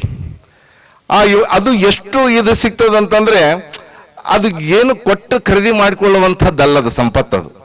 ಆ ಸಂಪತ್ತು ಈ ರೀತಿ ಅನುಭವಿಸಿದಾಗಲೇ ಸಿಗುವಂಥದ್ದು. ಹಾಗಾಗಿ ಈ ಸ್ನೇಹಕ್ಕೆ ಉದಾಹರಣೆ ಅಂತಂತಂದ್ರೆ ಕರ್ಣ ದುರ್ಯೋಧನರದಾಗಿರ್ಬೋದು. ಕರ್ಣ ಸೂತಪುತ್ರನಾಗಿದ್ರು ಕೂಡ ದುರ್ಯೋಧನ ತನ್ನ ಸ್ನೇಹಿತನನ್ನ ಉಳಿಸಲಿಕ್ಕಾಗಿ ಅಂಗದೇಶದ ರಾಜಕುಮಾರನನ್ನಾಗಿ ಮಾಡಿ ಆತನ್ನ ಇದನ್ನ ಮಾಡ್ತಾನೆ. ಹಾಗೆ ಬೇಂದ್ರೆ ಮತ್ತು ಶಂಭಾ ಜೋಶಿಯವರ ದೋಸ್ತಿ ಅಂತದ್ದಿತ್ತು, ಗೆಳೆತನ ಎಂಥದ್ದಿತ್ತು ಅಂತಕ್ಕಂಥ ಒಂದು ದೃಷ್ಟಾಂತವನ್ನ ನಿಮ್ಗೆ ಹೇಳ್ತೀನಿ. ಶಂಭಾ ಜೋಶಿ ದೊಡ್ಡ ಅಖಂಡ ಸಾಹಿತಿಗಳು, ಬೇಂದ್ರೆಯವರು ಕೂಡ ದೊಡ್ಡ ಸಾಹಿತಿಗಳು, ಅತ್ಯಂತ ಸ್ವಾಭಿಮಾನಿಗಳು ಇಬ್ರು. ಆಗ ಬೇಂದ್ರೆ ಒಂದು ಏನೋ ಸಣ್ಣ ಜಗಳ ಬರ್ತದೆ ಇಬ್ಬರ ಮಧ್ಯದಲ್ಲಿ. ನಿನ್ನ ಬೇಂದ್ರೆ ಇನ್ನು ನಿನ್ನ ಮುಖ ತೋರಿಸ್ಬೇಡ ನನಗೆ, ಹೊರಟು ಹೋಗಂದ್ಬಿಡ್ತಾನೆ. ಸ್ವಾಭಿಮಾನಿ ಇಬ್ರು. ಅದ್ರಾಗೆ ಮೊದಲಿಗೆ ಬೇಂದ್ರೆ ಅಂದ್ರೆ ಏನಂತಂದ್ರೆ ಇದು ಮುಂಗೋಪಿ, ಹೋಗ ನಿನ್ನ ಮುಖ ತಗೊಂಡು ನಾನೇ ಮಾಡಂದ ಅಂತ ಹೇಳಿ ಎಷ್ಟೋ ದಿನಗಳೆಲ್ಲ ವರ್ಷಗಳ ಹೇಳ್ಬಿಡ್ತಾವ, ಒಬ್ರೊಬ್ಬರ ಮುಖ ನೋಡ್ದಲ್ಲ. ಆದ್ರೆ ಅದಮ್ಯವಾಗಿರ್ತಕ್ಕಂಥ ಸ್ನೇಹ ಮಾತ್ರ ಎಂದೂ ಕೊರತೆ ಆಗಿದ್ದಿಲ್ಲ, ಅಷ್ಟೇ ತುಂಬಿಕೊಂಡಿತ್ತು ಬೇಂದ್ರೆ ಮತ್ತು ಶಂಭಾ ಜೋಶಿಯವರಲ್ಲಿ. ಇಬ್ಬರಲ್ಲಿನೇ ಇದೆ, ಯಾರನ್ನು ದೂಷಿಸ್ತಾ ಇಲ್ಲ. ಏನ್ರಿ ಬೇಂದ್ರೆ ಅವ್ರು ಅಂದ್ರೆ ಹಂಗನ್ಬಾರ್ದಪ್ಪ, ನನ್ನ ಒಳ್ಳೆ ಶಿಷ್ಯ, ಮತ್ತೆ ಮಾತಾಡ್ತಾ ಇಲ್ಲ, ಮುಖ ತೋರಿಸ್ತಾ ಇಲ್ಲ, ಅದು ಬೇರೆ. ಅದು ಎಷ್ಟೋ ವರ್ಷಗಳಾದ ನಂತರ ಶಂಭಾ ಜೋಶಿ ಅವರು ಹಾಸ್ಪಿಟ್ಲ್ ಹಿಡಿತಾರೆ ಹುಬ್ಬಳ್ಳಿ ಒಳಗೆ. ಹಾಸ್ಪಿಟ್ಲ್ ಒಳಗೆ ಮರಣದ ದಿನಗಳೇ ಸಮೀಪಿಸಿರ್ತಾವ. ಮಗ್ ಹೇಳ್ತಾರ, ಅಪ್ಪ ಆ ಬೇಂದ್ರೆ ಹೇಳೋ, ನಿಮ್ಮಪ್ಪ ಹಿಂಗಾಗ್ಯದಂತಂದು ಹೇಳೋ ಅವನಿಗೆ. ಹೇಳ್ತೀನಪ್ಪ, ಖುಷಿ ಆಗ್ಬಿಡ್ತದ ಅಪ್ಪನಿಗೆ. ಕಾಕ ಅಂತಿರ್ತಾನ ಅವ್ರ ಮಗ ಬೇಂದ್ರೆ, ಕಾಕ ಅಪ್ಪಗ ಬಹಳ ತ್ರಾಸ. ಹೌದಾ, ಯಾಕೆ, ಏನು ಎಂತೂ ಎಲ್ಲ ಕೇಳ್ತಾನ, ಖುಷಿ ನೋವು ಅನಿಸ್ತದ. ಏನ್ ಹೇಳಿದವ, ನಿನ್ನ ಬಾ ಅಂತ ಹೇಳಿದ. ಆತಾಳೋ ಅಂತ ಇಟ್ಟ. ಯಾಕೆ ಸ್ವಾಭಿಮಾನ ಕಟ್ಕೊಂಡ್ಬಿಟ್ರಿ ಇಬ್ರು. ಬಂದ್ರು ಶಂಭಾ ಜೋಶಿಯವರು. ಶಂಭಾ ಜೋಶಿಯವ್ರು ನೋಡ್ಲಿಕ್ಕೆ ಬೇಂದ್ರೆ ಅವ್ರು ಬಂದ್ರು. ಬೇಂದ್ರೆ ಸ್ಟ್ರೈಟ್ ಆಗಿ ಮಲ್ಕೊಂಡಿದ್ರು ಹಾದಿ ಮೇಲೆ, ಯಾರು ಶಂಭಾ ಅವರು ಮಲ್ಕೊಂಡಿದ್ರು. ಬೇಂದ್ರೆ ಹೊರಗಿನಿಂದ ಕೋಲು ಇಟ್ಕೊತ ಬಂದ್ರು, ಕೊಡಿ ಕೋಲು. ಇದನ್ನ ಕೇಳಿದ ತಕ್ಷಣ ಶಂಭಾ ಜೋಶಿಯವರು ಮುಖ ಆ ಕಡೆ ಗೋಡೆ ಕಡೆ ತಿರ್ಸ್ಕೊಂಡು ಮುಕ್ಕೊಂಡ್ರು. ಯಾಕಂದ್ರೆ ಮುಖ ನೋಡಬಾರ್ದಲ್ಲ ಒಂದು. ಬೇಂದ್ರೆ ಬಂದ, ನಾನೇನ್ ಕಡಿಮೆ ಅಂತ ಹೇಳಿ ಕುರ್ಚಿದ ಮೇಲೆ ಹಾಕೊಂಡು ಪಕ್ಕದಲ್ಲೇ ಕೂತ್ಕೊಂಡ್ರು. ಇವ್ರ ಮುಖ ಅವ್ರು ನೋಡ್ತಾ ಇಲ್ಲ, ಅವ್ರ ಮುಖ ಇವ್ರು ನೋಡ್ತಾ ಇಲ್ಲ. ಇವ್ರಿಬ್ರು ನೋಡ್ಕೊತ ಮಗ ಸುಮ್ಮನೆ ನಿಂತ್ಕೊಂಡಾರ ವಾಮನ್ ಅವರು. ಕೊನೆಗೆ ಏನಾಗ್ತದಂತಂದ್ರೆ ಬೇಂದ್ರೆಗೆ ತಡೀಲಿಕ್ಕಾಗಲ್ಲ. ಶಂಭಾ ಅಂತ ಹೇಳಿ ಅವ್ರ ಕೈಯನ್ನು ಹಿಡ್ಕೋತಾರೆ. ಎಂತ ಅದ್ಭುತವಾಗಿರ್ತಕ್ಕಂಥ ದೃಶ್ಯ ಅಂದ್ರೆ, ಶಂಭಾ ಅಂತ ಹೇಳಿ ಅವ್ರ ಬಲಗೈಯನ್ನ ಒತ್ತಿ ಹಿಡಿದಾಗ ಎಷ್ಟು ವರ್ಷಗಳ ಹಿಂದೆ ಆ ಸ್ಪರ್ಶ ಜ್ಞಾನ ಆಗಿತ್ತೋ, ಎಷ್ಟು ವರ್ಷಗಳ ಹಿಂದೆ, 4-5 ವರ್ಷದ ಹಿಂದೆ ಆ ಒಂದು ಅರಿವು ಶಂಭಾ ಅವ್ರಿಗೆ ಬರ್ತದೆ. ಇಬ್ರು ಒಬ್ರು ಕಡೆ ಹೊರಳ್ತಾರ. ಇಬ್ಬರು ಕಣ್ಣಲ್ಲಿ ಧಾರಕಾರವಾಗಿ ನೀರು ಹರಿತಿರ್ತದ. ಇದು ಸ್ನೇಹ. ಆ ಸ್ನೇಹಕ್ಕೆ ಎಂದೂ ಕೊರತೆ ಆಗ್ಲಿಕ್ಕೆ ಸಾಧ್ಯನೇ ಇಲ್ಲ. ಅದು ಶ್ರೀಮಂತ ಇರಲಿ, ಬಡವರಿರ್ಲಿ, ಏನಿರಲಿ, ಇಬ್ರು ಹತ್ಕೊಳ್ತಾರ. ಶಂಭಾ ಏನೋ ಅಂತ ಬೇಂದ್ರೆ ಕೇಳಿದಾಗ, ಏನೋ ಬೇಂದ್ರೆ ಮುಖವನ್ನೇ ನೋಡ್ಲಿಲ್ಲಲ್ಲೋ, ಎಷ್ಟು ಅದು ನಿಜವಾಗಿರ್ತಕ್ಕಂಥ ಸ್ನೇಹ. ಇವತ್ತು ತಂದೆ ತಾಯಿ ಮುಂದೆ ಹೇಳಾರ್ದಂಥದ್ದನ್ನ ಅಂಶಗಳನ್ನ ಇವತ್ತು ನಾವೇನ್ ಮಾಡ್ತೀವಿ ಅಂದ್ರೆ ಸ್ನೇಹಿತರ ಜೊತೆಗೆ ಮಾತಾಡ್ಕೊಳ್ತೀವಿ, ನೋವನ್ನ ಹಂಚ್ಕೊಳ್ತೀವಿ, ಸಂತಸವನ್ನ ಹಂಚ್ಕೊಳ್ತೀವಿ, ದುಃಖವನ್ನ ಹಂಚ್ಕೊಳ್ತೀವಿ. ಅದು ಯಾಕಂತಂದ್ರೆ ಸ್ನೇಹ ಅಂತಂದ್ರೆ ಒಂದು ಸಾಗರ ಇದ್ದ ಹಾಗೆ. ಸಾಗರದಲ್ಲಿ ಏನೇ ಹಾಕಿದ್ರು ತನ್ನಲ್ಲಿ ತಗೊಳ್ತದಲ್ಲ, ಹಾಗೆ ಮನಸ್ಸು ಕೂಡ, ಸ್ನೇಹಿತರ ಮನಸ್ಸು ಕೂಡ ಹಾಗೆ. ಇವತ್ತೇನಂತಂದ್ರೆ ಶಿಕ್ಷಕರಿಗೆ ಬೈದಿರಲಿ ಬಡ್ದಿರಲಿ ಏನೋ ಮಾಡಿದ್ರು ನಮಗಾಗಿ ಅಂತಕ್ಕಂಥದ್ದಕ್ಕೆ ನಂದು ಎಕ್ಸಾಂಪಲ್ ಅನ್ನು ಕೊಟ್ಟು ನಂದು ಮಾತನ್ನ ಮುಗಿಸ್ತೀನಿ 1-2 ನಿಮಿಷದಲ್ಲಿ. ನಾನು ಮುಧೋಳ ಅಂತಂದು ಏನು ಹೇಳಿದ್ರಲ್ಲ ಲೀಲಾ ಮೇಡಮ್, ಅಲ್ಲಿ ಹೇಳ್ತಿದ್ದೆ. ಆಗಿನ ಒಂದು ನನ್ನ ಪರಿಸ್ಥಿತಿ ನೋಡಿದರೆ ಈ ರೀತಿ ವೇದಿಕೆ ಹತ್ಲಿಕ್ಕೆ ನಾನು ಎಲಿಜಿಬಲ್ ಇದ್ದಿಲ್ಲ. ಮೇಷ್ಟ್ರಾಗ್ಲಿಕ್ಕಂತೂ ಬಹಳ ದೂರನೇ ಇತ್ತು. ಬರೀ ಕಿಡಿಗೇಡಿತನ, ಅತಿಯಾದ ಕಿಡಿಗೇಡಿತನ. ಅಲ್ಲಿ ಚಿದಾನಂದ ಕಜ್ಜಿ ಅಂತ ನಮ್ಮ ಮೇಷ್ಟ್ರು, ಕನ್ನಡ ಮೇಷ್ಟ್ರು, ಭಯಂಕರ ಸ್ಟ್ರಿಕ್ಟ್, ಭಾಳ ಸ್ಟ್ರಿಕ್ಟ್, ಸಿಕ್ಕಾಪಟ್ಟಿ ಹೊಡೆಯೋದು. ಅದೇನಾಗ್ಬಿಡ್ತು, ಅಷ್ಟಕ್ಕೆ ಮುಗಿತು. ಇದನ್ನು ಸಸ್ಪೆನ್ಸ್ ಇಡ್ತೀನಿ ಮುಂದೆ ಏನಾಗ್ತದೆ ಅಂತ ಅನ್ನೋದಕ್ಕೆ. 2020 ಏನಾಯ್ತು ಅಂದರೆ, ಕರ್ನಾಟಕ ಸರ್ಕಾರ ನನಗೆ ರಾಜ್ಯ ಪ್ರಶಸ್ತಿಯನ್ನು ಘೋಷಣೆ ಮಾಡಿತು. ಆ ಪ್ರಶಸ್ತಿ ನಮ್ಮ ಹುಡುಗರು ಗ್ರೂಪ್ನೊಳಗೆ ಏನೇನು ಫೋಟೋ ಹಾಕಿ ನನ್ನ ಸ್ನೇಹಿತರಿಗೆ ಹಿಂಗೆ ಅಂತ ಅಂದು ಇದು ಮಾಡಿದ್ರು. ಅವ್ರು ಸರ್ಗಿನ್ ಗೊತ್ತಾಯಿತು, ಯಾರು ಇವನು ನಮ್ಮ ಬ್ಯಾಚ್ನಾಗಿದ್ನ, ಮುಧೋಳದಾಗ ಓದ್ಯಾನ? ಹೌದು ಸರ್, ನಮ್ಮ ಮುಧೋಳದಾಗ ಓದ್ಯಾನ ಸರ್, ಇವನು ಇದ್ನಲ್ಲ ಸರ್. ಮತ್ತು ಅವ್ನು ನಾನು ನೋಡೇ ಇಲ್ಲಲ್ಲ, ಅವ್ನು ದಡ್ಡ ಸೊಳಗಂಡ ಸರ್, ಅವ್ನಿಗೇನು ಶಾಣೆ ಇದ್ದಾರೆ, ಹಿಂಗಾಗಿ ನೀವು ಗುರುತಿಸ್ಲಿಕ್ಕೆ ಆಗಿಲ್ಲ. ಅವ್ನ ನಂಬರ್ ಕೊಡು ನನಗೆ ಅಂತ ಕೇಳ್ಯಾರ. ಅವರು ಹುಬ್ಬಳ್ಳಿ ಒಳಗೆ ಧಾರವಾಡದಾಗಿರೋರು. ಇವ್ರ ನಂಬರ್ ಕೊಟ್ಟಾರ. ಅವರು ಫೋನ್ ಮಾಡಿದ್ರು ನಂಗೆ, ಸರ್ ನೀವು ಕಿಶನ್ ರಾವ್ ಕುಲಕರ್ಣಿ ಏನು? ನನಗೆ ಟ್ರೂ ಕಾಲರ್ನೇ ಚಿದಾನಂದ ಕಜ್ಜಿ ಅಂತ ಬಂತು. ಏನು ಕೈ ನೋಡ್ಕೊಂಡೆ, ಹೊಡ್ತ ತಿಂದದ್ದು ದಿನ ಪೆಟ್ಟ ಕೈಯ ಕಾಣಿಸ್ಲಿಕ್ಕತ್ತಿತ್ತು. ಹೋ ಸರ್ ನಮಸ್ಕಾರ. ಹೌದು ಸರ್, ಅದೇ ಕಿಶನ್ ರಾವ್ ಕುಲಕರ್ಣಿ. ಅಲ್ಲೋ ನೀನು ರಾಜ್ಯ ಪ್ರಶಸ್ತಿ ಬಂದದ? ಹೌದು ಸರ್, ರಾಜ್ಯ ಪ್ರಶಸ್ತಿ. ಅಲ್ಲ ಅಂದಂಗೆ ನೀನು ನಮ್ಮ ಸ್ಟೂಡೆಂಟನು? ಹೌದು ಸರ್, ನಿಮ್ಮ ಸ್ಟೂಡೆಂಟ್ ಸರ್. ಅಲ್ಲ ಯಾವ ಬ್ಯಾಚ್ನಾಗ? ಇಂಥ ಬ್ಯಾಚ್ನಾಗ. ಮತ್ತು ನಿನ್ನ ಮುಖನೇ ನನಗೆ ಕಾಣಿಸ್ತಾ ಇಲ್ಲಲ್ಲ, ಅದು ಯಾಕೆ ಕಾಣಿಸ್ಲಿಕ್ಕೆ ಸರ್? ನನ್ನ ಸಾಧ್ಯ ಸರ್, ನನ್ನ ಮುಖ ನಿಮ್ಗೆ ಕಾಣಿಸ್ಲಿಕ್ಕೆ ಸಾಧ್ಯನೇ ಇಲ್ಲ, ನೆನಪಿಸ್ಕೊಳ್ಳಿಕ್ಕೂ ಸಾಧ್ಯ ಇಲ್ಲ. ಹೌದಾ? ಯಾಕಂದ್ರೆ ಸರ್ ನಾನು 3 ವರ್ಷ ಅಲ್ಲಿ ಓದಲಿಲ್ಲ. ಯಾಕೆ ಬಿಟ್ಟು ಹೋದೆ? ಇಲ್ಲ ಸರ್, ಬಿಟ್ಟು ಹೋಗಲಿಲ್ಲ. ಇದು ನಿಮ್ಮ ಅಪ್ಪಾಜಿಗೆ ಹಿಂಗೆ ಟ್ರಾನ್ಸ್ಫರ್ ಆತ? ಇಲ್ಲ ಸರ್, ಅಂಥದ್ದೇನೇ ಇಲ್ಲ. ಅಥವಾ ನೀನಾಗಿನೇ ಬೇರೆ ಕಡೆ ಹೋದೆ? ಇಲ್ಲ ಸರ್, ನಾನು ಹಂಗಾಗಲ್ಲ. ಮತ್ತು 3 ವರ್ಷ ಯಾಕೆ ಹೋಗಲಿಲ್ಲ? ಇಲ್ಲಿ ಯಾಕಿದ್ದಿಲ್ಲ ಸರ್? ಇದ್ದೆ, ನನ್ನ ಆ ಶಾಲೆಯಿಂದ ಸಸ್ಪೆಂಡ್ ಮಾಡಿದ್ರು ಅಂತ ಹೇಳಿ. ಹೌದಾ? ಯಾರು ಮಾಡಿದ್ರು? ಯಾರು ಮಾಡಿದ್ರು ಸರ್? ನೀವೇ ಮಾಡಿದ್ರಿ ಸರ್. ನಾನು ಸಸ್ಪೆಂಡ್ ಮಾಡಿದ್ದೆ ಯಾಕೆ ಅಂತ ಹೇಳಿದರು. ದಿನನಿತ್ಯ ಕಿರಿಕಿರಿ ತಾಳಾರ್ದ ನಿಮ್ಮೂರಿಗೆ ನೀವು ಹೋರ್ಯಪ್ಪ ಅಂತಂದು ಕಳಿಸ್ಬಿಟ್ಟಿದ್ರು. ಇಬ್ಬರನ್ನ, ರಂಗ ಅಂತ ಅನ್ನೋನ್ನೊಬ್ಬನ, ನನ್ನೊಬ್ಬನ. ಬ್ಯಾಡ ಹೋರಿ, ನಿಮ್ಮೂರಿಗೆ ನೀವು ಹೋರಿ ಅಂತ ಹೇಳಿದ್ರಿ. ಪೆಟ್ಟಿಗೆ ಹೊತ್ಕೊಂಡು ಬಂದ್ವಿ ಮನೆಗೆ. ಪೆಟ್ಟಿಗೆ ಹೊತ್ಕೊಂಡ್ಬಂದು ಮನೆಗೆ ಬಂದಿಂದ ನಮ್ಮವ್ವ ಹೇಳಿದ್ಲು, 8 ಮಕ್ಕಳಿಗೆ ಹೊಟ್ಟೆ ತುಂಬ ಊಟ ಹಾಕ್ಲಿಕ್ಕೆ ಆಗ್ಲಾರಂಥ ಸ್ಥಿತಿ ನಮ್ದದಪ್ಪ. ಏನೋ ತಂಗಳನೋ ಏನೋ ನುಚ್ಚೋ ತಿಂದು ಬದುಕೊಂಡು ಶಾಲೆಗೆ ಹೋಗ್ತೀಯ ಅಂದ್ರೆ ನೀನು ಇಂಥವೆಲ್ಲ ಕಿರಿಕಿರಿ ಮಾಡ್ಕೊಂಡು ಬಂದ್ಬಿಟ್ಟೆಲ್ಲ ಅಂತ ಹೇಳಿ ಕಣ್ಣೀರು ಹಾಕ್ತಾಳೆ. ತಾಯಿಯ ಕಣ್ಣಲ್ಲಿ ಬಂದಂಥ 2 ಹನಿ ನನ್ನ ದಿಕ್ಕು ಬದಲಾವಣೆ ಮಾಡ್ತದೆ. ಆ 2 ಹನಿ ಅವತ್ತೇ ನಂದು ಕೊನೆ. ಇವತ್ತು ಪ್ರಭಾ ಮೇಡಮ್ ನಮಗೆ ಹೆಡ್ ಮಾಸ್ಟರ್ ಇದ್ರು. ಇದನ್ನು ಹೇಳಿದ್ರೆ ಅವ್ರು ನಂಬಲಿಕ್ಕೆ ಸಾಧ್ಯನೇ ಇಲ್ಲ. ಕಿಶನ್ ರಾವ್ ಇಷ್ಟು ಕಿಡಿಗೇಡಿದ್ನ ಅಂತಂದು ಸಾಧ್ಯನೇ ಇಲ್ಲ. ನೀವು ಯಾರು ಹೋಗಿ ಕೇಳಿದ್ರಿ? ಯಾಕಂದ್ರೆ ಅದು ತಾಯಿಯ ಮಾತು. ಅವತ್ತ ಬದಲಾವಣೆ ಆದೆ. ಅವಾಗ ಹೇಳಿದೆ, ಓಹೋ ಹಿಂಗ ಅಂತಂದ್ರು. ಹೌದು ಸರ್, ಹಿಂಗ. ಮತ್ತೆ ಕಜ್ಜಿ ಸರಿಗೆ ಬರ್ತೀನಿ. ಮತ್ತೆ ಹಂಗಾರೆ ನಾ ಮಾಡಿದ್ದು ಚಲೋ ಸರ್? ನೀವು ಮಾಡಿದ್ದು ಬಹಳ ಚಲೋ ರೀ. ಹೌದು, ನಾನು ನಿನ್ನೇನು ಸಸ್ಪೆಂಡ್ ಮಾಡಿಲ್ಲ ಅಂದ್ರೆ ನೀನು ಅಲ್ಲೇ ಅಂತ ಕೆಲಸ ಮಾಡ್ಕೊತಿರ್ತಿದ್ದಿ. ಇವತ್ತು ವಿಧಾನಸೌಧದೊಳಗೆ ನೀನು ಪ್ರಶಸ್ತಿಯನ್ನು ತಗೋತಿದ್ದಿಲ್ಲ, ನಾನು ಮಾಡಿದ್ದೆ ಶ್ರೇಷ್ಠ ಅಂತಂದ್ರು ಅವರು. ಹಾಗೆ ಗುರುಗಳು ಏನೇ ಮಾಡಿರಲಿ ಅದು ನಮಗೆ ಒಂದು ಆಶೀರ್ವಾದ ಹೊರತು ಶಾಪ ಅಂತ ಎಂದೂ ಸಾಧ್ಯ ಇಲ್ಲ ಅಂತಕ್ಕಂಥ ಮಾತನ್ನು ಹೇಳಿ, ಈ ಒಂದು ಸಂದರ್ಭಕ್ಕೆ, ಈ ಒಂದು ಕಾರ್ಯಕ್ರಮಕ್ಕೆ ಇದೊಂದು ಸಾಕ್ಷಿ ಅಂತಕ್ಕಂಥ ಮಾತನ್ನು ಹೇಳಿ, ದಯವಿಟ್ಟು ನನಗೆ ಮಾತಾಡಲಿಕ್ಕೆ ಅವಕಾಶ ಕೊಟ್ಟಿರ್ತಕ್ಕಂತಹ ಎಲ್ರಿಗೂ ನಮಸ್ಕರಿಸಿ, ನನ್ನ ಗುರುಗಳಿಗೂ ಕೂಡ ನಮಸ್ಕಾರ ಮಾಡಿ ನನ್ನ ಮಾತು ಮುಗಿಸ್ತೇನೆ. ಜೈ ಹಿಂದ್, ಜೈ ಕರ್ನಾಟಕ. Thank you sir. ನಮ್ಮ ಬೆಳವಣಿಗೆಗೆ ಅನ್ನೋ ಮಾತನ್ನು ಬಹಳ ಮಾರ್ಮಿಕವಾಗಿ ಹೇಳಿದರು. ರಾಜ ಪೂಜ್ಯತೆ ರಾಜ್യമೇ ವಿದ್ವಾನ ಪೂಜ್ಯತೆ ಸರ್ವತ್ರ ಅನ್ನೋ ಮಾತು ಒಬ್ಬ ರಾಜನಿಗೆ ಅವನ ರಾಜ್ಯದಲ್ಲಿ ಮಾತ್ರ ಅವನಿಗೆ ಗೌರವ ಸಲ್ಲುತ್ತೆ. ಆದರೆ ಒಬ್ಬ ವಿದ್ವಾಂಸನಿಗೆ ಅವನಿಗೆ ಎಲ್ಲಿ ಹೋದರೂ ಅವನಿಗೆ ಗೌರವ ಸಿಗುತ್ತೆ ಅನ್ನೋದು ಶಿಕ್ಷಣಕ್ಕಿರುವಂಥ ಶಕ್ತಿ.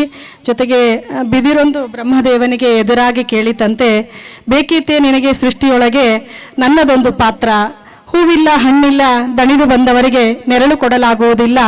ಅದಕ್ಕೆ ಬ್ರಹ್ಮದೇವ ನಕ್ಕು ಹೇಳ್ತಾನಂತ, ಯಾಕೆ ಸಾಧ್ಯವಿಲ್ಲ, ಮನಸ್ಸು ಮಾಡಿ ನೋಡೊಮ್ಮೆ ಅಂತ ಹೇಳಿದಾಗ ಬಿದಿರು ಹಠ ಹಿಡಿದು ಬೆಳೆಯಿತಂತೆ.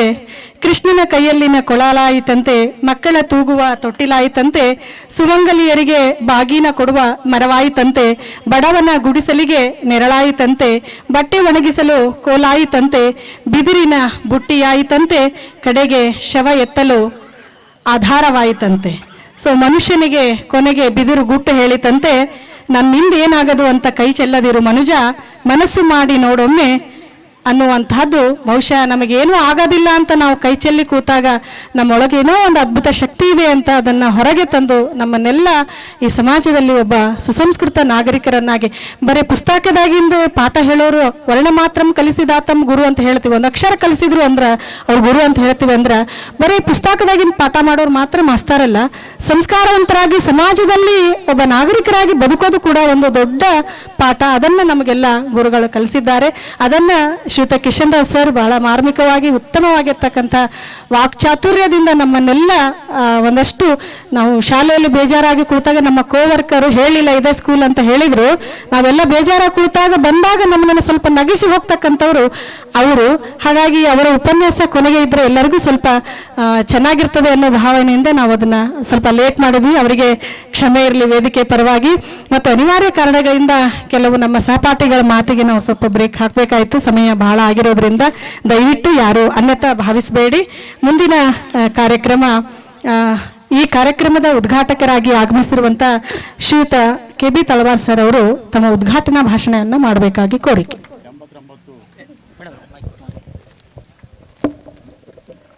89-90ನೇ ಸಾಲಿನ ವಿದ್ಯಾರ್ಥಿಗಳಿಂದ ಗುರುವಂದನಾ ಕಾರ್ಯಕ್ರಮ ಹಾಗೂ ಸ್ನೇಹ ಸಮ್ಮೇಳನದ ಈ ಕಾರ್ಯಕ್ರಮದ ಅಧ್ಯಕ್ಷರಾಗಿರ್ತಕ್ಕಂಥ ಆತ್ಮೀಯರು ಆಗಿರ್ತಕ್ಕಂಥ ನಮ್ಮ ಮಾವನವರು ಆಗಿರ್ತಕ್ಕಂಥ ಶ್ರೀ ರಾಜೇಂದ್ರ ಪಾಂತ್ರವರೇ,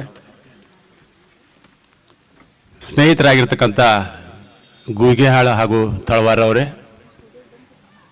ಇನ್ನೂ ಹೆಚ್ಚು ಆತ್ಮೀಯರಾಗಿರ್ತಕ್ಕಂಥ ಲಕ್ಷ್ಮಣಾಚಾರ್ಯ ಮತ್ತು ಅಬ್ದುಲ್ ವಂಟೇಳಿ ಅವರೇ, ಇದೀಗ ತಾನೇ ಮಾತಾಡಿರ್ತಕ್ಕಂಥ ನನ್ನ ಆತ್ಮೀಯ ಸ್ನೇಹಿತರು,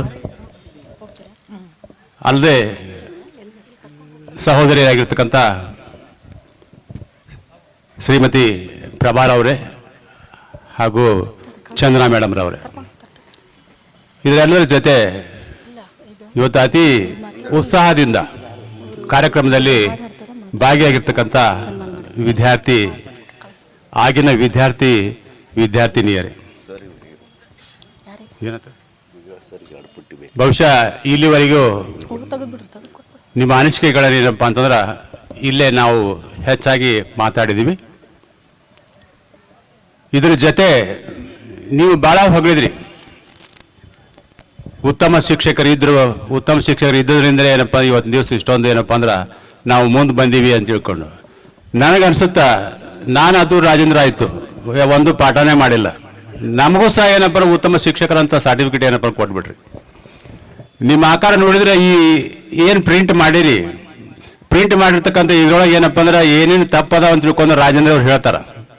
ಎಷ್ಟೊಂದು ಕಲಿಸಿರ್ಬೇಕು. ಮತ್ತೆ ನೀವೇನಪ್ಪ ಅಂದ್ರೆ ಈ ಮೇನ್ ಕಾರ್ಡೆ ಮಾಡೋದ್ರೊಳಗೆ ಏನಪ್ಪ ಸಾಕಷ್ಟು ತಪ್ಪು ಮಾಡಿರಿ ಅಂತಂದ್ರಪ್ಪ ಅಂದ್ರೆ ನಾವು ಎಷ್ಟರ ಮಟ್ಟಿಗೆ ನಿಮಗೆ ಕಲಿಸಿರ್ಬೋದು ಅಂತ ನಮಗೆ ಈಗ ಗುರ್ತಾಗತ್ತದ. ನೋಡ್ರಿ, ನೀವೇ ನೋಡ್ಕೋರಿ ಬೇಕಾರೆ. ನಾ ಏನಪ್ಪ ಅಂದ್ರೆ ಸುಳ್ಳು ಹೇಳೋಗಲ್ಲ, ಏನಿಲ್ಲ, ಸುಳ್ಳು ಹೇಳೋ ವಿಚಾರನೂ ನನ್ನಲ್ಲಿ ಇಲ್ಲ. ಹೀಗಾಗಿ ಟೀಚರ್ಸ್ ಪೈಕಿ 4 ರೀತಿಯ ಟೀಚರ್ಸ್ ಇರ್ತಾರ ಅಂತಕ್ಕಂಥ ಒಂದು ವಿಚಾರ ನಾನು ನೋಡಿದ್ದೀನಿ. ಮೊದಲೇದೇನಪ್ಪ ಅಂದ್ರೆ ಮೆಡಿಕಲ್ ಟೀಚರ್ ಅಂತ ತಿಳ್ಕೊಂಡು, ಆರ್ಡಿನರಿ ಟೀಚರ್ ಅಂತ, ordinary teachers tells the students ಅಂತ ತಿಳ್ಕೊಂಡು ಪಾಠ ಹೆಂಗೆ ಮಾಡ್ತಾರ ಅಂದ್ರಪ್ಪ ಅಂದ್ರೆ ಸಾಧಾರಣ ಶಿಕ್ಷಕ ಆತೇನ ಪಾಠ ಹೇಳ್ತಾನಂತ, ಈ ಟೆಲ್ಸ್ ದ ಸ್ಟೂಡೆಂಟ್ ಅಂತ ತಿಳ್ಕೊಂಡು. ಎರಡನೇದವ ಬರ್ತಾನೆ ಗುಡ್ ಟೀಚರ್ ಅಂತ ತಿಳ್ಕೊಂಡು, good teacher is explains everything ಅಂತ ತಿಳ್ಕೊಂಡು. ಎರಡನೇದಾರ ಏನಪ್ಪ ಅಂದ್ರೆ ಅದನ್ನೇನಪ್ಪ ವಿವರವಾಗಿ ಹೇಳ್ತಕ್ಕಂಥ. ಮೊದಲನೇದಾವ ಏನಪ್ಪ ಅಂದ್ರೆ ಸಾಧಾರಣ ಟೀಚರ್ ಸುಮ್ಮನೆ ಹೇಳೋಕಾನ. ಎರಡನೇದಾವ ಏನಪ್ಪ ಅಂತಂದ್ರೆ ಅದನ್ನ ಎಕ್ಸ್ಪ್ಲೈನ್ ಮಾಡ್ತಾನೆ. ಈ ಉದಾಹರಣೆ ಏನಪ್ಪ H2O ಅಂತ ತಿಳ್ಕೊಂಡು, ಅಂದ್ರಪ್ಪ ಅಂದ್ರೆ ನೀರು ಅಂತ ತಿಳ್ಕೊಂಡು. ಮೊದಲನೇದಾವ್ ಬಂದು ಏನ್ ಮಾಡ್ಬಿಡ್ತಾನೆ ಅಂದ್ರಪ್ಪ ಅಂದ್ರೆ ಬರೀ H2O ಅಂತ ತಿಳ್ಕೊಂಡು ಹೇಳಿ ಹೋಗ್ಬಿಡ್ತಾನೆ. H2O ಅಂದ್ರಪ್ಪ ನೀರು ಅಂತ ತಿಳ್ಕೊಂಡು ಹೇಳ್ಬಿಡ್ತಾನೆ. ಎರಡನೇದು ಏನಪ್ಪ ಅಂತಂದ್ರೆ ಇಲ್ಲಿ ಎಕ್ಸ್ಪ್ಲೈನ್ ಮಾಡ್ತಾನೆ, H2+O = H2O ಅಂತ ತಿಳ್ಕೊಂಡು. ಅಂದ್ರಪ್ಪ ಅಂದ್ರೆ ಎರಡು ಅಣು ಏನಪ್ಪ ಅಂತಂದ್ರಪ್ಪ ಇವತ್ತು ಹೈಡ್ರೋಜನ್ ಹಾಕಿ ಒಂದು ಅಣು ಏನಪ್ಪ ಆಕ್ಸಿಜನ್ ಹಾಕಿ ಕೂಡಿಸಿದ್ವಿ ಅಂದ್ರಪ್ಪ ಅಂದ್ರೆ ನೀರು ಆಗುತ್ತೆ ಅಂತ ತಿಳ್ಕೊಂಡು ಏನಪ್ಪ ಎಕ್ಸ್ಪ್ಲೈನ್ ಮಾಡ್ತಕ್ಕಂಥ ಗುಡ್ ಟೀಚರ್ ಅಂತ ತಿಳ್ಕೊಂಡು. ಹಾಗೆ ಏನಪ್ಪ ಅಂದ್ರೆ ನಾವೇನಪ್ಪ ಅಂದ್ರೆ ಸುಪೀರಿಯರ್ ಟೀಚರ್ ಅಂತ ತಿಳ್ಕೊಂಡು ನೋಡ್ಕೊಂಡು ಹೋಗ್ತೀವಿ. ಸುಪೀರಿಯರ್ ಟೀಚರ್ ಏನ್ ಮಾಡ್ತಾನ, ಡೆಮಾನ್ಸ್ಟ್ರೇಟ್ ಮಾಡ್ತಾನ ಅಂತ ತಿಳ್ಕೊಂಡು. ಏನಪ್ಪಾ ಅಂದ್ರೆ ಎಷ್ಟು ಬರೀ ಎಷ್ಟು ಅಂತ ಹೇಳಿದ್ರು, ಎಷ್ಟು ಪ್ಲಸ್ ಓ ಪ್ಲಸ್ ಎಷ್ಟು ಅಂತ ತಿಳ್ಕೊಂಡು ಹೇಳಿದ್ರು. ಈಗ ಹಂಗಲ್ಲ, ಈ ಪ್ರಯೋಗ ಮಾಡಿ ಏನಪ್ಪ ಅಂದ್ರೆ ಎರಡು ಅಣು H2 ಮತ್ತು ಒಂದು ಅಣು ಓ ಅಂತ ತಿಳ್ಕೊಂಡು ಹೇಳಿದ್ನಲ್ಲ, ಅದನ್ನ ಏನಪ್ಪ ಅಂದ್ರೆ ಪ್ರಾಯೋಗಿಕವಾಗಿ ನಿಮ್ಗೆ ತಿಳಿಸ್ತಕ್ಕಂಥವ ಅವ ಏನಪ್ಪ ಅಂದ್ರೆ ಸುಪೀರಿಯರ್ ಟೀಚರ್ ಅಂತ ತಿಳ್ಕೊಂಡು. ಲಾಸ್ಟಿಗೆ ಬರ್ತಕ್ಕಂಥ ಟೀಚರ್ ಯಾರು ಅಂತಂದ್ರಪ್ಪ ಅಂದ್ರೆ ಹೂ ಇನ್ಸ್ಪೈರ್ಸ್ ಅಸ್ ಅಂತ ತಿಳ್ಕೊಂಡು. ಅಂದ್ರೆ ಗ್ರೇಟ್ ಟೀಚರ್ ಇನ್ಸ್ಪೈರ್ಸ್ ಸ್ಟೂಡೆಂಟ್ಸ್ ಅಂತ ತಿಳ್ಕೊಂಡು ಹೇಳ್ತಕ್ಕಂಥದ್ದು. ಇದು ನಮ್ಮ ತಲೆಗೆ ಯಾವಾಗಲೂ ಉಳಿದಿರ್ಬೇಕು, ನಮ್ಗೆ ಅದೇನಪ್ಪ ನೆನಪಿರ್ಬೇಕು. ಅಂತ ಶಿಕ್ಷಕ ಯಾರು ಅಂತಂದ್ರಪ್ಪ ಅಂದ್ರೆ 4ನೇ ರೀತಿ ಗ್ರೇಟೆಸ್ಟ್ ಟೀಚರ್ ಅಂತ ತಿಳ್ಕೊಂಡು. This kind of teachers, 4 kinds of teachers are there. So we who are sitting here, we are the medical teacher ಅಂತ ತಿಳ್ಕೊಂಡು. ನಾವು ಇಲ್ಲೇನು ಕುಂತೀವಿ ನೋಡಿ, ಇಲ್ಲೇ ನಾವು 1ನೇ ನಂಬರ್ ಟೀಚರ್. ನಾವು ಮೊದಲೇದು ಏನು ಬಂತು, ಬರೀ ಏನಪ್ಪ H2 ಕೊಟ್ಟು ನೀರಲ್ಲೇ ಅಂತ ತಿಳ್ಕೊಂಡು ಹೇಳಿಲ್ಲ ಅಷ್ಟೇ. ನಾವು ಗ್ರೇಟ್ ಟೀಚರ್ಸ್ ಅಲ್ಲ, ಗುಡ್ ಟೀಚರ್ಸ್ ಅಲ್ಲ, ನಾವು ಇನ್ಸ್ಪೈರಿಂಗ್ ಟೀಚರ್ಸ್ ಅಲ್ಲ. ಆದಾಗ್ಯೂ ಏನಪ್ಪ ನಮ್ಮ ಬಗ್ಗೆ ಹೊಗಳಿಕೆ ನೋಡಿಬಿಟ್ರಂದ್ರಪ್ಪ ಅಂದ್ರೆ ಇದೆಲ್ಲ ಸುಳ್ಳು ಹೇಳಾಗತ್ತೀರಿ ಅನ್ಸುತ್ತೆ ನನಗೆ. ಸತ್ಯವಾಗಪ್ಪ ಮರ ನಮಗೇನಪ್ಪ ನೀವು ಸುಮ್ಮನೆ ನಾವು ಮುಂದೆ ಕೂತೀವಿ, ಮುಂದೆ ನಿಂತೀವಿ ಅಂತ ತಿಳ್ಕೊಂಡು ಏನಪ್ಪ ನೀವು ಏನಪ್ಪ ತಳವಾರ್ ಸರು, ರಾಜೇಂದ್ರ ಸರು, ಇಲ್ಲಿರ್ತಕ್ಕಂಥ ಎಲ್ಲರೂ ಅಬ್ದುಲ್ ಆಯ್ತು, ಇವರೆಲ್ಲರೂ ಏನಪ್ಪ ಅಂದ್ರೆ ಭಾರಿ ದೊಡ್ಡ ಟೀಚರ್ಸ್. ಇಂಥ ಟೀಚರ್ಸ್ ಇರೋದ್ರಿಂದ ನಮ್ಮ ಭಾಳ ಹಿಂಗೈತೆ ಅಂತೀನಿ ನಾನು. ಸತ್ಯವಾಗಿ ಹಂಗಾದ. ಅದ್ರ ಸಲುವಾಗಿ ಏನಪ್ಪ ಅಂದ್ರೆ ನಾವೇನಪ್ಪ ಎಷ್ಟು ಕಲ್ಸಿವೋ ಏನೋ ನಮಗೆ ಹಾಡಿ ಹೊಗಳಿದ್ದೇನಪ್ಪ ಹೆಚ್ಚಾಯ್ತು ಅಂತಕ್ಕಂಥ ವಿಚಾರ ಏನಪ್ಪ ನಿಮ್ಮ ಮುಂದೆ ಇಡ್ತಾ, ಇಲ್ಲೇ ಕೆಲವು ವಿಚಾರಗಳನ್ನ ಏನಪ್ಪ ಅಂದ್ರೆ ನೆನಪಿರಲಿ ಸ್ವಲ್ಪ ಲಕ್ಷ ಕೊಟ್ಟು ಕೇಳ್ರಿ. ಪ್ರತಿಯೊಂದರ ಬೆಲೆ ತಿಳಿಬೇಕಾಯ್ತಂದ್ರಪ್ಪ ಅಂದ್ರೆ, ಪ್ರತಿಯೊಂದರ ಮಹತ್ವ ತಿಳಿಬೇಕಾಯ್ತಂದ್ರಪ್ಪ ಅಂದ್ರೆ 2 ಸಲ ಅಂತ. ಒಂದೇದೇನಪ್ಪ ಅಂದ್ರೆ ಅದು ಪಡೆಯೋದಕ್ಕಿಂತ ಮೊದಲು, ಎರಡನೇದೇನಪ್ಪ ಅದನ್ನ ಕಳ್ಕೊಂಡಾಗ ಅಂತ ತಿಳ್ಕೊಂಡು ಹೇಳ್ತಾನೆ. ಮಹತ್ವ ಯಾವ್ದಾರ ಬೆಲೆ ಸಿಗಬೇಕಾಗಿತ್ತು ಅಂದ್ರಪ್ಪ ಅಂತಂದ್ರ ಎರಡು ಹೊತ್ನಾಗ ಏನಪ್ಪ ನಮ್ಗೆ ಬೆಲೆಗಳು ಸಿಗ್ತಿದಾವು. ಒಂದೇದೇನಪ್ಪ ಅದನ್ನ ಪಡೆಯೋ ಹೊತ್ನಾಗ ಅಂತ ತಿಳ್ಕೊಂಡು. ಬಹುಶಃ ನಿಮ್ಗೆ ಗೊತ್ತಾಗ್ತದ, ಈಗ ಪಡ್ಕೊಂಡ್ರಿ ಏನೇನು ಪಡ್ಕೊಂಡ್ರಿ ಅಂತ ತಿಳ್ಕೊಂಡು ಏನಪ್ಪ ಅದ್ರ ಮಹತ್ವ ಏನಂತ ತಿಳ್ಕೊಂಡು ಏನಪ್ಪ ಅಂತ ತಿಳಿತದ. ಅನಂತರ ಏನಪ್ಪ ಅಂದ್ರೆ ಈಗ ನೆನಪು ಮಾಡ್ಕೊಳ್ತಿದ್ದೀರಿ ಏನಪ್ಪ ಇವನವನು ನಾವೇನಪ್ಪ ಅಂದ್ರೆ ಕಳ್ಕೊಂಡ ಹೊತ್ನಾಗ ಏನಪ್ಪ ಇಂಥ ತವಾರ್ ಸರ್ ಇದ್ರು, ಅಥವಾ ಏನಪ್ಪ ರಾಜೇಂದ್ರ ಸರ್ ಇದ್ರು, ಅಥವಾ ಏನಪ್ಪ ಲಕ್ಷ್ಮಣಾಚಾರ್ಯ ಇದ್ರು ಅಂತ ತಿಳ್ಕೊಂಡು ಏನಪ್ಪ ಅಂದ್ರೆ ನಾವು ಅವಾಗನ ಏನಪ್ಪ ಸರಿಯಾಗಿ ಓದಿದ್ವಿ ಅಂದ್ರಪ್ಪ ಅಂತಂದ್ರ ನಾವು ಇನ್ನೂ ಏನಪ್ಪ ಸುಧಾರಿಸ್ತಿದ್ವಿ ಅಂತ ತಿಳ್ಕೊಂಡು ಏನಪ್ಪ ಈಗ ಕಳ್ಕೊಂಡ ಹೊತ್ನಾಗ ಈಗ ಏನಪ್ಪ ನೆನಪು ಮಾಡ್ಕೊಳ್ತೀವಿ ಅಂತ ತಿಳ್ಕೊಂಡು. ಬಹುಶಃ ಇವು ಏನಪ್ಪ ಅಂದ್ರ ನಮ್ಗೆ ಅತಿ ಜನರಿಗೆ ಎಲ್ಲರಿಗೂ ಗೊತ್ತಾಗ್ತಕ್ಕಂಥ ವಿಚಾರಗಳು ಇವೆಲ್ಲ ಈಗ ಅಂತ. ಇನ್ನು 3ನೇ ವಿಚಾರದಿಂದ ನಿಮಗೆ ಹೇಳಬೇಕು ಅಂತಂದ್ರಪ್ಪ ಅಂದ್ರ ಕೊಟ್ಟೇವಿ ನಾವು ಇವತ್ತು. ಕೊಟ್ಟಿದ್ದನ್ನು ನೆನೆಯದೆ ಯಾರೇ ಇರಲ್ಲಕ್ಕ, ಏನೇ ಇರಲ್ಲಕ್ಕ, ಕೊಟ್ಟಿದ್ದನ್ನು ನೆನೆಯದೆ ಏನಪ್ಪಾ ಅಂತಂದ್ರ ಪಡೆದದ್ದನ್ನು ಮರೆಯದೆ ಇರ್ತಕ್ಕಂಥವ್ರು ಏನಪ್ಪ ಅಂದ್ರೆ ಈ ಭಾಗದಲ್ಲಿ ಏನಪ್ಪ ಧನ್ಯರು ಅಂತ ತಿಳ್ಕೊಂಡದ್ದು. ಯಾರು ಧನ್ಯರು ಅಂತಂದ್ರಪ್ಪ ಅಂತಂದ್ರ ನೀವಾಗ್ಲಿ ನಾವಾಗ್ಲಿ ಏನು ಕೊಟ್ಟಿವಿ, ನಾವು ವಿದ್ಯೆ ಕೊಟ್ಟಿದ್ರು ವಿದ್ಯಾನ ಅಂತ ತಿಳ್ಕೊರಿ. ಕೊಟ್ಟಿದ್ದನ್ನು ನೆನೆಯದೆ, ನಾನು ಇಷ್ಟಕ್ಕೊಂದು ಕೊಟ್ಟಿನಲ್ಪ, ನನ್ನ ಮಕ್ಕಳಿಗೆ ಇಷ್ಟಕ್ಕೊಂದು ವಿದ್ಯಾಭ್ಯಾಸ ಮಾಡಿಸಿನಲ್ಪ ಅನ್ನೋದೇನಪ್ಪ ನೆನೆಯೋದಲ್ಲ. ನಾ ಇನ್ನೂ ಏನು ಕೊಡ್ಬೇಕಾಗಿತ್ತು ಅಂತಕ್ಕಂಥದ್ದು, ಇನ್ನೂ ಹ್ಯಾಂಗ್ ಪಾಠ ಮಾಡಬೇಕಾಗಿತ್ತು ಅಂತಕ್ಕಂಥದ್ದು ಏನಪ್ಪ ನಾ ಮಾತಾಡ್ಬೇಕು ಇಲ್ಲಿ. ಅದನ್ನ ಬಿಟ್ಕೊಟ್ಟೆ ನನ್ನ ಮಕ್ಕಳು ನೋಡಿ, ನನ್ನ ಸ್ಟೂಡೆಂಟ್ಸ್ ನೋಡಿ, ಎಲ್ಲರೂ ನಾನಾ ಉಳಿಸಿ ನೋಡಿ ಅಂತ ತಿಳ್ಕೊಂಡು ಏನಪ್ಪ ಹೇಳೋದೇನಪ್ಪ ಅಂದ್ರೆ ಅದನ್ನ ನೆನಿಬೇಡ್ರಿ, ಅದು ತಪ್ಪು. ಅದೇ ರೀತಿ ಏನಪ್ಪ ಅಂದ್ರೆ ಪಡೆದದ್ದನ್ನು ಏನಪ್ಪ ಅಂದ್ರೆ ಮರೆಯದೆ. ಏನು ಪಡೆದಿವಿ ಇವತ್ತು ದಿವಸ ಏನಪ್ಪ ಅಂದ್ರೆ ಏನು ಪಡೆದಿವಿ ಅಷ್ಟರ ಮಟ್ಟಿಗೆ ಆದ್ರೂ ಏನಪ್ಪ ಇವತ್ತು ದಿವಸ ಏನಪ್ಪ ನಾವು ಏನಪ್ಪ ಅಂದ್ರೆ ಮರ್ಯಾದೆ ಏನಪ್ಪ ಅಂದ್ರೆ ನಾವೇನಪ್ಪ ನೆನಪಿಡ್ಬೇಕು ಅಂತ ತಿಳ್ಕೊಂಡು ನಮ್ಮ ಜೀವನಕ್ಕೆ ಏನಪ್ಪ ಅಂದ್ರೆ ಯಾರು ಏನಪ್ಪ ಹಾದಿ ತೋರಿಸಿದಾರ ಅವ್ರನ್ನ ಏನಪ್ಪ ಎಂದೂ ಏನಪ್ಪ ಅಂದ್ರೆ ಮರಿಬಾರ್ದು ಅಂತಕ್ಕಂಥ ವಿಚಾರ ಏನಪ್ಪ ಇಲ್ಲಿ ಹೇಳ್ತಕ್ಕಂಥದ್ದು. ಅದ್ರಾಗ ನೀವೇನಪ್ಪ ಅದ್ರ ಬಗ್ಗೆ 4ನೇ ನಾವಿದ್ವಿ ಅಂದ್ರಪ್ಪ ಅಂದ್ರೆ ₹1 ಸುದ್ದು ಮಾಡ್ಕೊಂಡು ನೀವೇನಪ್ಪ ಇಲ್ಲಿ ಹೇಳಿದ್ದಾನೆ ಏನಪ್ಪ ನಾವು ನೋಡ್ಕೊಂಡು ಹೋಗ್ತಿದ್ವಿ ಅಂತ ತಿಳ್ಕೊಂಡು. ಇನ್ನ 3ನೇದಾಗಿ ಇಲ್ಲೇನಪ್ಪ ಅಂದ್ರೆ ನಿಮ್ಗೆ ಕೆಲವು ಭವಿಷ್ಯ ನಿಮ್ಮ ಜೀವನದಲ್ಲಿ ನಡೆದಿರ್ತಕ್ಕ, ಯಾಕಂದ್ರೆ 50 ವರ್ಷ ಆಗ್ಬಿಟ್ಟು 50+ ಅಂತ ತಿಳ್ಕೊಂಡು ಆಗಲಿ ಸುದ್ದಿ ಹೇಳೋಗ್ಬಿಟ್ಟ ಕೆಲವು ವಿಚಾರಗಳು ಏನಪ್ಪ ಅಂದ್ರೆ ನಾವಿಲ್ಲೇ ಮಾಡಲೇಬೇಕಾಗತ್ತದ. ನಾವೇನಪ್ಪ ಕಣ್ಣಿಗೆ ಕಂಡದ್ದು ಎಲ್ಲಾದು ಏನಪ್ಪ ನೆನಪಿರ್ಲಿ ನಿಮ್ಗೆ, ಕಣ್ಣಿಗೆ ಕಂಡದ್ದು ಎಲ್ಲಾದು ಏನಪ್ಪ ಅಂತಾರೆ ಏನಪ್ಪ ಅಂದ್ರೆ ಸತ್ಯ ಅಲ್ಲ ಅಂತ ತಿಳ್ಕೊಂಡು. ಯಾಕ ಕಣ್ಣಿಗೆ ಏನಪ್ಪ ಇವತ್ತು ದಿವಸ ಉಪ್ಪು ಕಂಡ್ರು ಒಂದು ಹೊತ್ತಿನಾಗ ಏನಪ್ಪ ಅದೇನಪ್ಪ ಅಂದ್ರೆ ಸಕ್ಕರೆಯಾಗಿ ಕಾಣಬಹುದು ನಿಮ್ಗೆ ಅಂತ ತಿಳ್ಕೊಂಡು. ಅದಕ್ಕೆ ಕಣ್ಣಿಗೆ ಕಂಡದ್ದನ್ನ ಏನಪ್ಪ ಅಂತಂದ್ರೆ ನೀವೇನಪ್ಪ ಅಂದ್ರೆ ನಿಜ ಅಂತ ನಂಬಾಡ್ರಿ. ಎಲ್ಲರೂ ಸ್ನೇಹಿತರಾಗೋಲ್ಲಕ್ಕ, ಇವತ್ತು ಮನ್ಯಾಗ ಏನಪ್ಪ ನಿಮ್ ಗುರುಗಳಾಗಿರೋಲ್ಲಕ್ಕ, ನಿಮ್ಗೆ ಏನಪ್ಪ ಪರಿಚಯರಾಗಲ್ಲಕ್ಕ, ಯಾರೇ ಆಗಲಿ ಒಮ್ಮೆ ದಮಕ್ಲಿ ಅವ್ರ ನಂಬಿಕೆ ಬಾಡ್ರಿ, ಜೀವನದ ಅವ್ರ ನಂಬಿಕೆ ಬಾಡ್ರಿ ಅಂತ ಹೇಳ್ತಕ್ಕಂಥದ್ದು. ಯಾಕಂದ್ರೆ ಉಪ್ಪು ಇದ್ದದ್ದೇನಪ್ಪ ಒಮ್ಮೆ ಸಕ್ಕರೆ ಹಂಗೆ ಕಂಡುಬಿಟ್ರೆ ಏನ್ ಮಾಡ್ತೀವಿ, ನಮಗೆಲ್ಲ ನಮ್ಮ ಭವಿಷ್ಯ ಏನಪ್ಪ ಹಾಳಾಗ್ತದಲ್ಲ ಅಂತ ತಿಳ್ಕೊಂಡು ಏನಪ್ಪ ನೀವು 50 ವರ್ಷ ಆಗಿರ್ತಕ್ಕಂಥ ಏನಪ್ಪ ಇದನ್ನ ತಿಳ್ಕೊಬೇಕಾಯ್ತೆ. ಯಾಕ ಬೆಳಗ್ಗೆ ಬಿಡಂತಾರಪ್ಪ ಅಂದ್ರೆ ಅದು ಸಕ್ಕರೆ ಅಂತ ತಿಳ್ಕೊಬೇಡ್ರಿ ಅಂತ ತಿಳ್ಕೊಂಡು ಹೇಳ್ತಕ್ಕಂಥದ್ದು. ಇದು ನಿಮ್ಮ ಜೀವನದಲ್ಲಿ ನೆನಪಿಡ್ತಕ್ಕಂಥ ವಿಚಾರನ ಹೇಳ್ಕೊತ ಹೋಗ್ತಿದ್ದೀನಿ. ಅದೇ ಜೊತೆ ಏನಪ್ಪ ಇವತ್ತು ಕಾಲಿಗೆ ಪೆಟ್ಟಾಯ್ತು ಅಂತಂದ್ರಪ್ಪ ಅಂದ್ರ, ಕಾಲಿಗೆ ಪೆಟ್ಟಾಯ್ತು ಅಂತಂದ್ರಪ್ಪ ಅಂದ್ರ ಹೆಂಗ ನಡಿಬೇಕಂಬುದು ಕಲ್ಸುತ್ತ. ನಿಮ್ ಕಾಲಿಗೆ ಪೆಟ್ಟಾಯ್ತು ಅಂತಂದ್ರಪ್ಪ ಅಂದ್ರ ಹೆಂಗ ನಡಿಬೇಕಂಬುದು ಕಲ್ಸುತ್ತ. ಅದೇ ರೀತಿ ಏನಪ್ಪ ಅಂದ್ರೆ ಮನಸ್ಸಿಗೆ ಏನಪ್ಪ ಅಂದ್ರ ಏನಾರು ನೋವಾಯ್ತು ಅಂದ್ರಪ್ಪ ಅಂದ್ರ ಹೆಂಗ ಬದುಕಬೇಕು ಅಂತ ಕಲ್ಸುತ್ತ ಅಂತ ಹೇಳ್ಕೊಂಡು. ನೆನಪಿಡ್ರಿ ನೀವು ಇವತ್ತು. ಯಾಕಂದ್ರಪ್ಪ ಬದುಕಲಿಕ್ಕೆ ಏನಪ್ಪ ಸಾಕಷ್ಟು ಆಗಲೇ ಅರ್ಧ ಜೀವನ ಏನಪ್ಪ ಈಗ ಕೌಟುಂಬಿಕ ಜೀವನದಲ್ಲಿ ಕಳೆದಿರ್ತಕ್ಕಂಥ ನಿಮ್ಗೆ ಏನಪ್ಪಾ ಅಂತಂದ್ರ ಇದು ಅನ್ವಯಿಸ್ತಕ್ಕಂಥದ್ದು. ಕಾಲಿಗೆ ಪೆಟ್ಟ ಆಯ್ತು ಅಂತಂದ್ರಪ್ಪ ಅಂದ್ರೆ ಹ್ಯಾಂಗ್ ನಡಿಬೇಕಂತ ಕಲಿಸಿದ್ರಪ್ಪ ಅಂದ್ರ ಮನಸ್ಸಿಗೆ ಪೆಟ್ಟ ಆಯ್ತು ಅಂತಂದ್ರಪ್ಪ ಅಂದ್ರೆ ಹ್ಯಾಂಗ್ ಬದುಕಬೇಕು ಅನ್ನೋದು ಕಲಿಸ್ತದ ಅಂತ ತಿಳ್ಕೊಂಡು ಹೊರತ ಬೀಳಿ. ಇವತ್ತು ನಿಮ್ಗೆ ಎಷ್ಟೇ ತೊಂದರೆಗಳು ಬರಲಿ, ಕಷ್ಟಗಳು ಎಷ್ಟು ಬರ್ತಾವ ಅಷ್ಟರಿಂದ ಏನಪ್ಪ ಅಂದ್ರ ನಿಮಗೇನಪ್ಪ ಮನಸ್ಸಿಗೆ ನೋವು ಆದ ಹೊತ್ನಾಗ ನಮ್ಗೆ ಏನಪ್ಪ ಅಂದ್ರೆ ಆಗ್ತದಂದ್ರಪ್ಪ ಇವತ್ತು ದಿವಸ ನಾವು ಗಟ್ಟಿ ಹಾಕೋತು ಹೋಗ್ತಿದೀವಿ ಅಂತಕ್ಕಂಥ ವಿಚಾರ. ಕಷ್ಟಗಳು ಎಲ್ಲರಿಗೂ ಅದಾವ. ನಾವೇನಪ್ಪ ಇಷ್ಟೆಲ್ಲ ಅದೀವಿ ಅಂತಂದ್ರಪ್ಪ ನಮ್ಗೆಲ್ಲ ಕಷ್ಟಗಳು ಅದಾವು. ಆದ್ರೂ ಏನಪ್ಪ ಇವತ್ತು ದಿವಸ ನಾವು ಗಟ್ಟಿ ಆದಿವಿ ಅಂತಂದ್ರಪ್ಪ ಆ ಕಷ್ಟಗಳೆಲ್ಲ ದೂರ ಆಗ್ತಾವ ಅಂತಕ್ಕಂಥ ವಿಚಾರದಿಂದ ಹೇಳ್ತಕ್ಕಂಥದ್ದು. ಗುಡ್ಡ ಅಥವಾ ಬೆಟ್ಟ ಎಂದು ಏನಪ್ಪ ನಮ್ಮ ಮುಂದೆ ಬಾಗಾಗಲ್ಲ. ಬೆಟ್ಟ ಬಾಗಿಸ್ಲಿಕ್ಕೆ ಹೋದ್ರಪ್ಪ ಆಗಲ್ಲ. ಬೆಟ್ಟ ನಮ್ಮ ಮುಂದೆ ಬಾಗಾಗಲ್ಲ ಖರೆ, ಆದ್ರೆ ಏನಪ್ಪ ಕಷ್ಟಪಟ್ಟು ಏನಾದ್ರೂ ಮಕ್ಕಳು ನೀವು ಹತ್ತಿದ್ರಿ ಅಂದ್ರಪ್ಪ ಅಂದ್ರ ಬೆಟ್ಟ ನಿಮ್ ಕಾಲ್ ಕೆಳಗಿರ್ತದ ನಂಬಂದು ಮರಿಬೇಡ್ರಿ ನೀವು ತಿಳ್ಕೊಂಡು. ಎಲ್ಲರಿಗೂ ಗೊತ್ತಾಗ್ಲಿದ್ದು ಯಾಕಪ್ಪ ಅಂದ್ರಪ್ಪ ಅಂದ್ರೆ ನಾವು ಬೆಟ್ಟ ಮನಸ್ಲಿಕ್ಕೆ ಆಗಲ್ಲ. ನಮ್ಮ ಕಡೆಯಿಂದ ಬೆಟ್ಟ ಮನಸ್ಲಿಕ್ಕೆ ಆಗಲ್ಲ ಅಂತಂದ್ರಪ್ಪ ಅಂದ್ರೆ ನಮ್ಗೆ ಈ ಜೀವನ ನಡೆಸೋದು ಆಗಲ್ಲ ಅಂತಂದ್ರಪ್ಪ ಅಂದ್ರೆ ಕಷ್ಟಪಡ್ಬೇಕು ಅಂತ. ಕಷ್ಟಪಟ್ಟು ಏನಪ್ಪ ಅಂದ್ರೆ ನಾವೇನ ಪ್ರಯತ್ನ ಮಾಡಿದ್ವಿ ಅಂದ್ರಪ್ಪ ಅಂದ್ರೆ ನಾವೇನಪ್ಪ ಅಂದ್ರೆ ನಮ್ಮ ಸಂಸಾರವನ್ನು ಏನಪ್ಪ ಅಂದ್ರೆ ಸುಖವಾಗಿ ಇಡ್ಲಿಕ್ಕೆ ಕಾರಣ ಆಗ್ತದ ಅಂತ ತಿಳ್ಕೊಂಡು ಅಂತಕ್ಕಂಥ ಈ ವಿಚಾರವನ್ನು ಏನಪ್ಪ ನಿಮ್ಮ ಮುಂದೆ ಏನಪ್ಪ ಅಂದ್ರೆ ಇಡ್ಲಿಕ್ಕೆ ಪ್ರಯತ್ನ ಮಾಡ್ತೀನಿ ಅಂತ ತಿಳ್ಕೊಂಡಿರ್ತದೆ. ಇನ್ನ ಕೊನೆಯದಾಗಿ ನಿಮಗೆ ಹೇಳಬೇಕು ಅಂತಂದ್ರಪ್ಪ ಅಂದ್ರೆ ಭವಿಷ್ಯದ ಬಗ್ಗೆ ಏನಪ್ಪ ಅಂದ್ರೆ ಸ್ವಲ್ಪ ನೆನಪಿರ್ಲಿ ಅಂತ ತಿಳ್ಕೊಂಡು. ಭವಿಷ್ಯ ನಾವೇನಪ್ಪ ಅಂದ್ರೆ ಜೀವನ ಹೆಂಗಪ್ಪ ಅಂತಕ್ಕಂಥದ್ದು ಇನ್ಮ್ಯಾಗಿಂದ ಬರ್ತಕ್ಕಂಥ ಜೀವನ ಕಷ್ಟದ ಜೀವನ ಅದಾವ.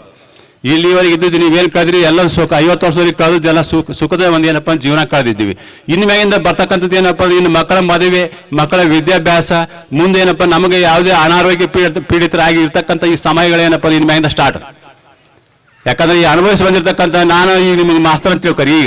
ಈಗೇನಪ್ಪ ತಿಳ್ಕೊಂಡು ಏನಪ್ಪ ಅಂದ್ರೆ ಇವೆಲ್ಲ ಕಷ್ಟಗಳು ನಿಮ್ಗೆ ಅನಾರೋಗ್ಯನ ಕಾಣ್ಬೋದು, ನಿಮ್ಮ ಮಕ್ಕಳ ವಿದ್ಯಾಭ್ಯಾಸದ ಬಗ್ಗೆ ಕಾಣ್ಬೋದು, ಮಕ್ಕಳ ಮದುವೆ ವಿಚಾರವಾಗಿ ಕಾಣ್ಬೋದು, ಅಥವಾ ಮನೆತನವನ್ನು ನಡೆಸೋ ವಿಚಾರವಾಗಿ ಇವೆಲ್ಲವುಗಳು ಏನಪ್ಪಾ ಅಂತಂದ್ರಪ್ಪ ಅಂದ್ರೆ ತೊಂದರೆಗಳು ಏನಪ್ಪ ಮುಂದೆ ಬರ್ಲಾಕ್ ಹತ್ತಿದಾವ ಅಂತ ತಿಳ್ಕೊಂಡು. ಆ ಕಾರಣಕ್ಕೆ ಏನಪ್ಪ ಇವತ್ತಿನ ದಿವಸ ಏನಪ್ಪ ಅಂದ್ರೆ ನಾವೇನಪ್ಪ ಅಂದ್ರೆ ನಮ್ಮ ಸಂಸ್ಕಾರ ಮತ್ತು ಸಂಸ್ಕೃತಿ ಏನೈತೆ ಇದನ್ನ ಎಂದೂ ಮರಿಬಾರ್ದು ಅಂತ ತಿಳ್ಕೊಂಡು. ಇದನ್ನ ಮರ್ತೀವಿ ಅಂತಂದ್ರಪ್ಪ ಅಂದ್ರೆ ನಾವು ಜೀವನದಲ್ಲಿ ಇದ್ರೂ ಏನಪ್ಪ ಅಂದ್ರೆ ಸತ್ತ ಹಾಂಗ ಅಂತ ತಿಳ್ಕೊಂಡು. ಅದ್ರ ಜೊತೆ ಏನಪ್ಪ ಅಂದ್ರೆ ಮಾನವೀಯ ಮೌಲ್ಯಗಳು ಏನಪ್ಪ ಇವತ್ತು ಎಲ್ಲರ ಜೊತೆ ಏನಪ್ಪ ಪ್ರೀತಿ ಪ್ರೇಮದಿಂದ ಆಗಲೇನಪ್ಪ ಅಂದ್ರೆ ಹೇಳ್ಕೊತ ಹೋದ್ರೆ ಎಲ್ಲ ಹುಡುಗರು ಪ್ರೀತಿ ಪ್ರೇಮದಿಂದ ಇರಬೇಕು, ವಾತ್ಸಲ್ಯ ಕರುಣೆ ಅಂತಕ್ಕಂತಿರ್ಬೇಕು, ಸ್ವಸಹಾಯ ಇರಬೇಕು, ಇನ್ನೊಬ್ಬರ ಜೊತೆ ಏನಪ್ಪ ಕಷ್ಟದ ಭಾಗ ಆಗಬೇಕು. ಇಂಥವುಗಳನ್ನೆಲ್ಲ ಏನಪ್ಪ ಅಂತಂದ್ರೆ ನೀವೇನದು 109 ಮಂದಿಯಾಗಿ ಏನಪ್ಪ 70-80 ಮಂದಿ ಉಳಿದ್ರಿ, ನೀವೆಲ್ಲರೂ ಒಂದು ಗುಂಪು ಮಾಡ್ಕೊಂಡು ಅಂತ ಹೇಳಿದ್ರಲ್ಲ, ಯಾರೇ ಕಷ್ಟ ಆಗಲಿ ಮೊದಲು ಅದನ್ನ ನೋಡ್ರಿ. ಉಳಿಕಿದ್ದೇನಪ್ಪ ಲಗ್ನಕ್ಕೆ ಹೋಗೋಣಂತ ಅನಂತರ ಮುಂಜಿ ಮದುವೆ ಮಾಡಕ್ ಹೋಗೋಣಂತ ಯಾರಾದ್ರೂ ನಮ್ಗೆ 80-90 ಮಂದಿ ಏನಿದ್ದೀರಿ ಅವ್ರು ಏನಾದ್ರು ತೊಂದರೆಗಳು ಆಗಿದ್ವು ಅಂದ್ರಪ್ಪ ಅಂದ್ರೆ ದಯವಿಟ್ಟು ಏನಪ್ಪ ನೀವು 90 ಮಂದಿ ಏನಪ್ಪ ಅದನ್ನ ಸಹಾಯಕ್ಕೆ ಹೋಗ್ರಿ ಅಂತಕ್ಕಂಥ ಮಾತು ಹೇಳ್ತೀನಿ. ಅದರ ಜೊತೆ ಇವತ್ತು ರಾಷ್ಟ್ರ ನಿರ್ಮಾಣ ಕಾರ್ಯದಲ್ಲಿ ಇವತ್ತು ದಿವಸ ಏನಪ್ಪ ನಿಮ್ದೇ ಈಗ ಯುವಕರಲ್ಲ ನೀವು ಸದ್ಯ ಏನಪ್ಪ ಅಂದ್ರೆ ಪ್ರವರ್ಧಮಾನಕ್ಕೆ ಬಂದಿರತಕ್ಕಂಥ ವ್ಯಕ್ತಿ ಆಗಿರೋದ್ರಿಂದ ಇವತ್ತು ದಿವಸ ರಾಷ್ಟ್ರ ನಿರ್ಮಾಣ ಕಾರ್ಯನೂ ನಿಮ್ಮಿಂದ ಆಗ್ಬೇಕಾಗಿದೆ. ಇವತ್ತು ಕೇವಲ ಮನೆ ನೋಡೋದಲ್ಲ, ಇವತ್ತಿನ ಸಮಾಜದಲ್ಲೂ ಏನಪ್ಪ ನೀವು ಭಾಗಿಯಾಗಿ ಸಮಾಜದಲ್ಲಿ ಇರ್ತಕ್ಕಂಥ ಏನಪ್ಪ ಕೆಟ್ಟ ವಿಚಾರಗಳೇನಪ್ಪ ಸಂಪೂರ್ಣ ತೆಗೆದು ಹಾಕ್ಬೇಕಾಗಿದೆ. ನಮ್ಮ ಹೆಣ್ಮಕ್ಳಿಗೆ ನಮ್ಮ ಹುಡುಗಿಯರಿಗೆ ಹೇಳಬೇಕು ಅಂತಂದ್ರಪ್ಪ ಅಂದ್ರೆ ಸಂಜೆ ಮುಂದೆ ಏನಪ್ಪ 6-7 ಗಂಟೆಲಿಂದ ಹಿಡ್ಕೊಂಡು ರಾತ್ರಿ 10 ಮಟ್ಟ ಯಾವ ನೀವು ಟಿವಿ ಮಾಡೋದು ಮುಂದೆ ಕುಂದ್ರೋದು ಸ್ವಲ್ಪ ಬಿಟ್ಬಿಡ್ರಿ. ಅದ ಏನಪ್ಪ ಅಂದ್ರೆ ಮಕ್ಕಳ ಜೊತೆ ಏನಪ್ಪ ಅಂದ್ರೆ ಏನಾದ್ರು ಕತೆ ಓದಿ ಹೇಳ್ರಿ, ಅಥವಾ ಯಾವ್ದಾದ್ರು ಪುಸ್ತಕ ಓದಿ ಹೇಳ್ರಿ, ಅಥವಾ ಅವರಿಗೆ ಗೈಡ್ ಮಾಡ್ರಿ. ಅದನ್ನ ಮಾಡಿದ್ರಪ್ಪ ಅಂತಂದ್ರೆ 3-4 ತಾಸು ಏನಪ್ಪ ಅಂದ್ರೆ ಒಳ್ಳೆ ಸೇವೆ ಏನಪ್ಪ ಅಂದ್ರೆ ಮಕ್ಕಳಿಗೆ ಮಾಡ್ದಂಗೆ ಆಗ್ತದ. ಮತ್ತೇನಪ್ಪ ನಿಮ್ಮಲ್ಲಿ ಏನಪ್ಪ ಅಂತಾರ ಆ ಒಂದು ಈ ಚಟ ಏನಪ್ಪ ಚಟ ಅದು ಆ ಚಟ ಏನಪ್ಪ ಹೋಗ್ತಕ್ಕಂಥದ್ದು. ಅದ್ರ ಜೊತೆ ಮಕ್ಕಳ ಕೈಯಾಗ ಏನಪ್ಪ ನಿಮ್ಮೆಲ್ಲರಿಗೂ ರಿಕ್ವೆಸ್ಟ್ ಮಾಡ್ಕೊಳ್ಳೋದು ಇಷ್ಟೇ, ಮೊಬೈಲ್ ಏನಪ್ಪ ಕೊಡಬೇಡ್ರಿ ಅಂತಕ್ಕಂಥ ವಿಚಾರ. ಎಷ್ಟು ಕೊಡ್ಬೇಕು ಅಷ್ಟ ಕೊಟ್ಟು ಹೆಚ್ಚಿಂದ ಏನಪ್ಪ ಮಕ್ಕಳ ಕೈಯಲ್ಲಿ ಏನಪ್ಪ ಮೊಬೈಲ್ ಅನ್ನು ಕೊಡಬೇಡ್ರಿ ಅಂತಕ್ಕಂಥ ರಿಕ್ವೆಸ್ಟ್ ಮಾಡ್ಕೊತಿದ್ದೀನಿ ಅಂತ ತಿಳ್ಕೊಂಡು. ಏನೇ ಇರಲಿ ನಮ್ಮನ್ನ ಏನಪ್ಪ ಅಂದ್ರೆ ಇಲ್ಲಿವರೆಗೆ ಕರ್ಕೊಂಡ್ಬಂದು ನಮ್ಮ ಬಗ್ಗೆ ಹಾಡಿ ಹೊಗಳಿ ಅದನ್ನ ಹೇಳಬಾರ್ದು ಅಷ್ಟಕ್ಕೊಂದು. ಆದ್ರೂ ಏನಪ್ಪ ಅಂದ್ರೆ ನಾವು ಮಕ್ಕಳೆಲ್ಲ ನೀವು ಎಟ್ಟಿದ್ರು ನಮ್ಗೆ ಏನಪ್ಪ ಅಂತಂದ್ರೆ ನಮಗೂ ಸಹೋದರಿಯರಲ್ಲ, ನಿಮ್ಮೆಲ್ಲರಿಗೂ ಏನಪ್ಪ ಒಳ್ಳೇದಾಗ್ಲಿ ಅಂತ ತಿಳ್ಕೊಂಡು ಹೇಳ್ಕೊಂಡು 2 ಮಾತು ಮುಗಿಸ್ತೀನಿ. ಜೈ ಹಿಂದ್, ಜೈ ಕರ್ನಾಟಕ.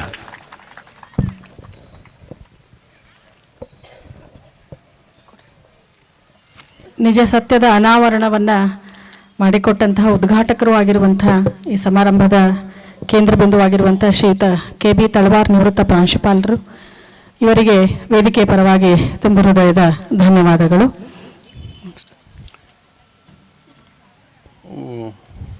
ಒಬ್ಬ ನಮ್ಮ ಸ್ನೇಹಿತೆ ತನ್ನ ಅನಿಸಿಕೆಗಳನ್ನು ವ್ಯಕ್ತಪಡಿಸೋದಕ್ಕೆ ಕಾತರರಾಗಿದ್ದಾಳೆ. ಅವರಿಗೆ ಕೇವಲ 2 ನಿಮಿಷ ಟೈಮ್ ಇರುತ್ತೆ. ದಯವಿಟ್ಟು ಸಮಯದ ಅಭಾವದಿಂದ ಹನುಮಂತವ್ವ ವಡ್ಡರ್ ಇವರು ಬಂದು ತಮ್ಮ ಅನಿಸಿಕೆಗಳನ್ನು ವ್ಯಕ್ತಪಡಿಸಬೇಕು. ಪ್ರಾಪ್ನೋಹಿ ಪ್ರಾತಃ ಸ್ಮರಣೀಯಂ ಸದಾ ಸರ್ವಭ್ಯ ಸುಖಮಸ್ತು ಸರ್ವಭ್ಯ ಶುಭಮಸ್ತು. ಈ ಸುಂದರವಾದ ವೇದಿಕೆಯನ್ನು ಅಲಂಕರಿಸಿರುವ ನನ್ನ ಪೂಜ್ಯನೀಯ ಗುರುವೃಂದದ ಪಾದ ಅರವಿಂದಗಳಿಗೆ ನನ್ನ ಶರಣಾರ್ಥಿಗಳನ್ನ ತಿಳಿಸ್ತೇನೆ. ಈಗ ಬೆಳಿಗ್ಗೆಯಿಂದ ಮಧ್ಯಾಹ್ನ ತನಕ ನಾನು ಏನ್ ಅನ್ಕೊಂಡ್ ಬಂದಿದ್ದೆ ಎಲ್ಲ ಹೇಳ್ಬಿಟ್ಟಿದ್ದಾರೆ ನನ್ನ ಸ್ನೇಹಿತರು. ನಾನು ಹೇಳ್ಬೇಕಾಗಿರೋದು ಏನಿಲ್ಲ. ಸಮಯದ ಅಭಾವ ಇರೋದ್ರಿಂದ ನಾನು ಸಾಕಷ್ಟು ಅನ್ಕೊಂಡ್ ಬಂದಿದ್ದೆ, ಅದನ್ನೆಲ್ಲ ಹೇಳ್ಬಿಟ್ಟಿದ್ದಾರೆ. ನನ್ ಹೇಳಕ್ಕೆ ಏನು ಉಳಿದೇ ಇಲ್ಲ, ಶಬ್ದಗಳೇ ಇಲ್ಲ.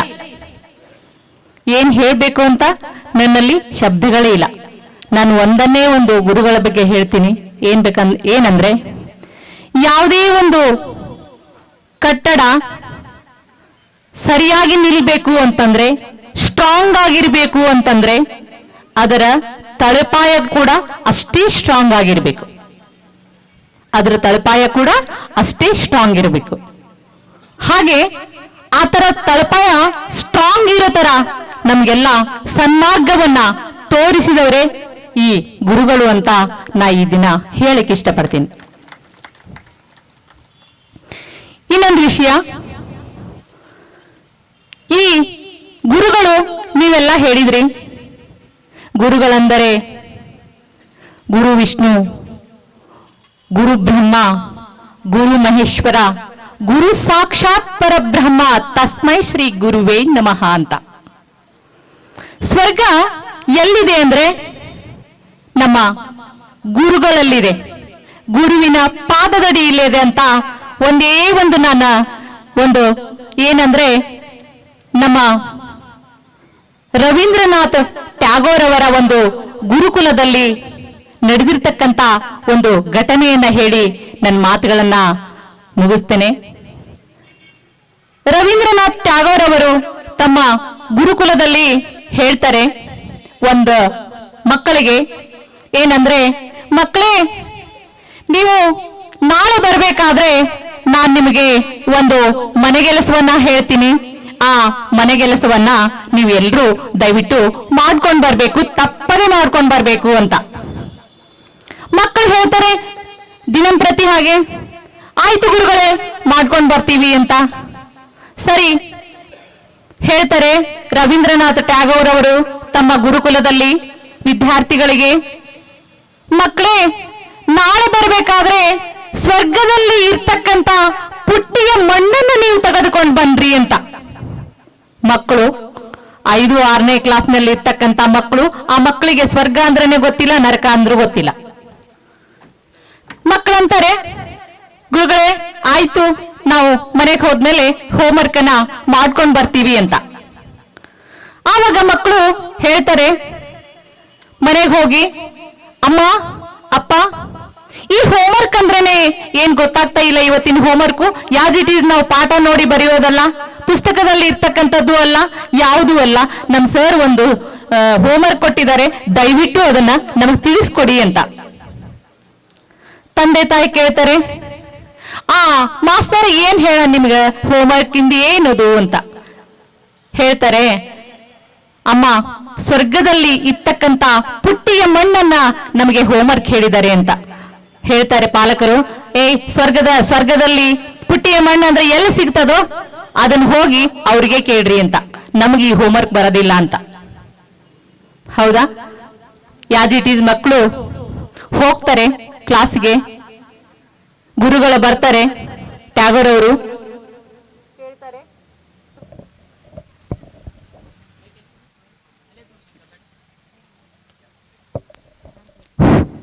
ಮಕ್ಕಳಿಗೆ ಕೇಳ್ತಾರೆ, ಮಕ್ಕಳೇ, ನೀವು ಹೋಮ್ವರ್ಕ್ ಅನ್ನ ಯಾರು ಮಾಡ್ಕೊಂಡು ಬಂದಿರಿ ಅಂತ. ಹೇಳ್ತಾರೆ ಮಕ್ಕಳು, ಸರ್, ಇಲ್ಲ ಸರ್, ನನಗೂ ಮಾಡಕ್ಕಾಗಿಲ್ಲ ಸರ್, ನನಗೂ ಮಾಡಕ್ಕಾಗಿಲ್ಲ ಅಂತ. ಹಿಂದಿನ ಸಾಲಿನಲ್ಲಿ ಕುಂತಿರ್ತಕ್ಕಂತ ಒಬ್ಬ ವಿದ್ಯಾರ್ಥಿ ಹೇಳ್ತಾನೆ, ಸರ್, ನಾನು ಆ ಹೋಮ್ವರ್ಕ್ ಅನ್ನ ಮಾಡ್ಕೊಂಡು ಬಂದಿದ್ದೀನಿ ಅಂತ. ಟ್ಯಾಗೋರ್ ಅವರಿಗೆ ಆಶ್ಚರ್ಯ ಆಗುತ್ತದೆ, ವಿಚಿತ್ರ ಅಂತಾನೂ ಅನಿಸ್ತತೆ.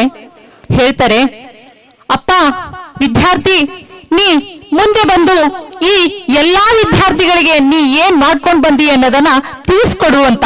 ಆ ವಿದ್ಯಾರ್ಥಿ ಮುಂದೆ ಬರ್ತಾನೆ, ಸರ್, ನೀವು ಹೇಳಿದಂತ ಹೋಮ್ವರ್ಕ್ ನಾನ್ ಮಾಡ್ಕೊಂಡ್ ಬಂದಿದ್ದೀನಿ. ಅದು ಏನಂದ್ರೆ, ನೀವು ನಡೆದುಕೊಂಡ ಬಂದ ದಾರಿಯಲ್ಲಿ ನಿಮ್ಮ ಪಾದದ ಅಡಿಯಲ್ಲಿ ಇರ್ತಕ್ಕಂತ ಪುಟ್ಟಿಯ ಮಣ್ಣನ್ನು ತೆಗೆದುಕೊಂಡು ಬಂದಿದ್ದೇನೆ ಸರ್, ನನಗೆ ಅದೇ ಸ್ವರ್ಗ ಅಂತ. ಏನಂದ್ರೆ ಇಲ್ಲಿ ನಮ್ಮ ಗುರುಗಳು ಸ್ವರ್ಗಕ್ಕೆ ಸಮಾನ. ನಾವು ಇವತ್ತಿನ ಸ್ವರ್ಗದಲ್ಲಿ ಇರ್ತಕ್ಕಂತ ಅನುಭವವನ್ನ ನಾವೆಲ್ಲಾ ವಿದ್ಯಾರ್ಥಿಗಳು ಇವತ್ತಿನ ದಿನ ನಾವು ಪಡೆದುಕೊಂಡಿದ್ದೇವೆ. ಅದಕ್ಕೋಸ್ಕರ ಶಿಕ್ಷಕರೆಂದರೆ ನಮ್ಮ ಸನ್ಮಾರ್ಗರು, ನಮ್ಮ ಜೀವನವನ್ನ ಸೃಷ್ಟಿಸಿದವರು ಅಂತ ಹೇಳ್ತಾ, ನನಗೆ ಸಮಯದ ಅಭಾವ ಇರುವುದರಿಂದ ನಾನು ಹೆಚ್ಚಿಗೆ ಮಾತನಾಡಕ್ ಹೋಗಲ್ಲ. ಅದಕ್ಕೋಸ್ಕರ ನನಗೆ ಮಾತನಾಡಲು ಅವಕಾಶವನ್ನ ನೀಡಿದ ನನ್ನೆಲ್ಲ ಸ್ನೇಹಿತರ ಬಳಗಕ್ಕೆ ಮಗದೊಮ್ಮೆ ನನ್ನ ಅಭಿನಂದನೆಗಳನ್ನ ತಿಳಿಸುತ್ತಾ, ಜೈ ಗುರುದೇವೋ ಭವ.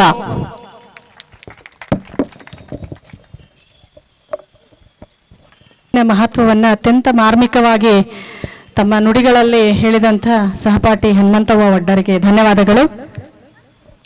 ಈಗ ಶಿಕ್ಷಕರಿಂದ ಅನಿಸಿಕೆಗಳು. ಮೊದಲನೇದಾಗಿ ಶ್ರೀ HB ಗೂಗಿಹಾಳ್, ನಿವೃತ್ತ ಶಿಕ್ಷಕರು, ಅವರು ವೇದಿಕೆಗೆ ಮೇಲೆ ಬಂದು 2 ಮಾತುಗಳು ಆಡಬೇಕಾಗಿ ವಿನಂತಿ.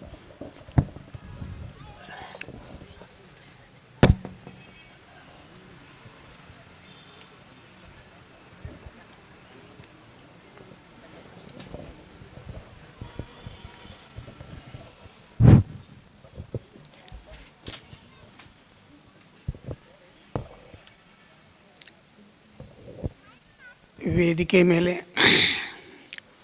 ಆಸೀನರಾಗಿರ್ತಕ್ಕಂತಹ ನನ್ನ ಆತ್ಮೀಯ ಸ್ನೇಹಿತರು, ಬರೀ ಸ್ನೇಹಿತರಷ್ಟೇ ಅಲ್ಲ, ನನ್ನ ಮಾರ್ಗದರ್ಶಕರು ಹೌದು. ಮಾನ್ಯ ಶ್ರೀ ರಾಜೇಂದ್ರ ಪಂತ್, ನಿವೃತ್ತ ಪ್ರಾಂಶುಪಾಲರು, ಹನುಮಸಾಗರ್ ರವರೇ, ಉದ್ಘಾಟಕರಾಗಿ ಈ ಕಾರ್ಯಕ್ರಮದಲ್ಲಿ ಭಾಗವಹಿಸಿರ್ತಕ್ಕಂತಹ ಅತ್ಯಂತ ನಿಕಟ ಸ್ನೇಹಿತರು ಆಗಿರ್ತಕ್ಕಂಥ ಶ್ರೀಮಾನ್ KB ತಳವಾರ್ ಅವರೇ, ಹಾಗೂ ಈ ವೇದಿಕೆಯಲ್ಲಿ ಆಸೀನರಾಗಿರ್ತಕ್ಕಂಥವರೆಲ್ಲರೂ ಅತ್ಯಂತ ಆತ್ಮೀಯರು. ನೀವು ಹೇಗೆ ಇಷ್ಟೊತ್ತು ತನಕ ನಿಮ್ಮ ಹೃದಯದೊಳಗಿರ್ತಕ್ಕಂಥದ್ದನ್ನು ಬಿಚ್ಚಿ ಮಾತಾಡಿದ್ರಿ, ಅದಕ್ಕಿಂತ ಹೆಚ್ಚು ನಮ್ಮಲ್ಲಿ ಸ್ನೇಹ ಇದೆ. ಇವತ್ತು ನಮ್ಮ ಹಿರಿಯರು ಇರದೆ ನಾವು ಎಲ್ಲ ಸಹಪಾಠಿಗಳಾಗಿ ಕೆಲಸ ಮಾಡಿರ್ತಕ್ಕಂತಹ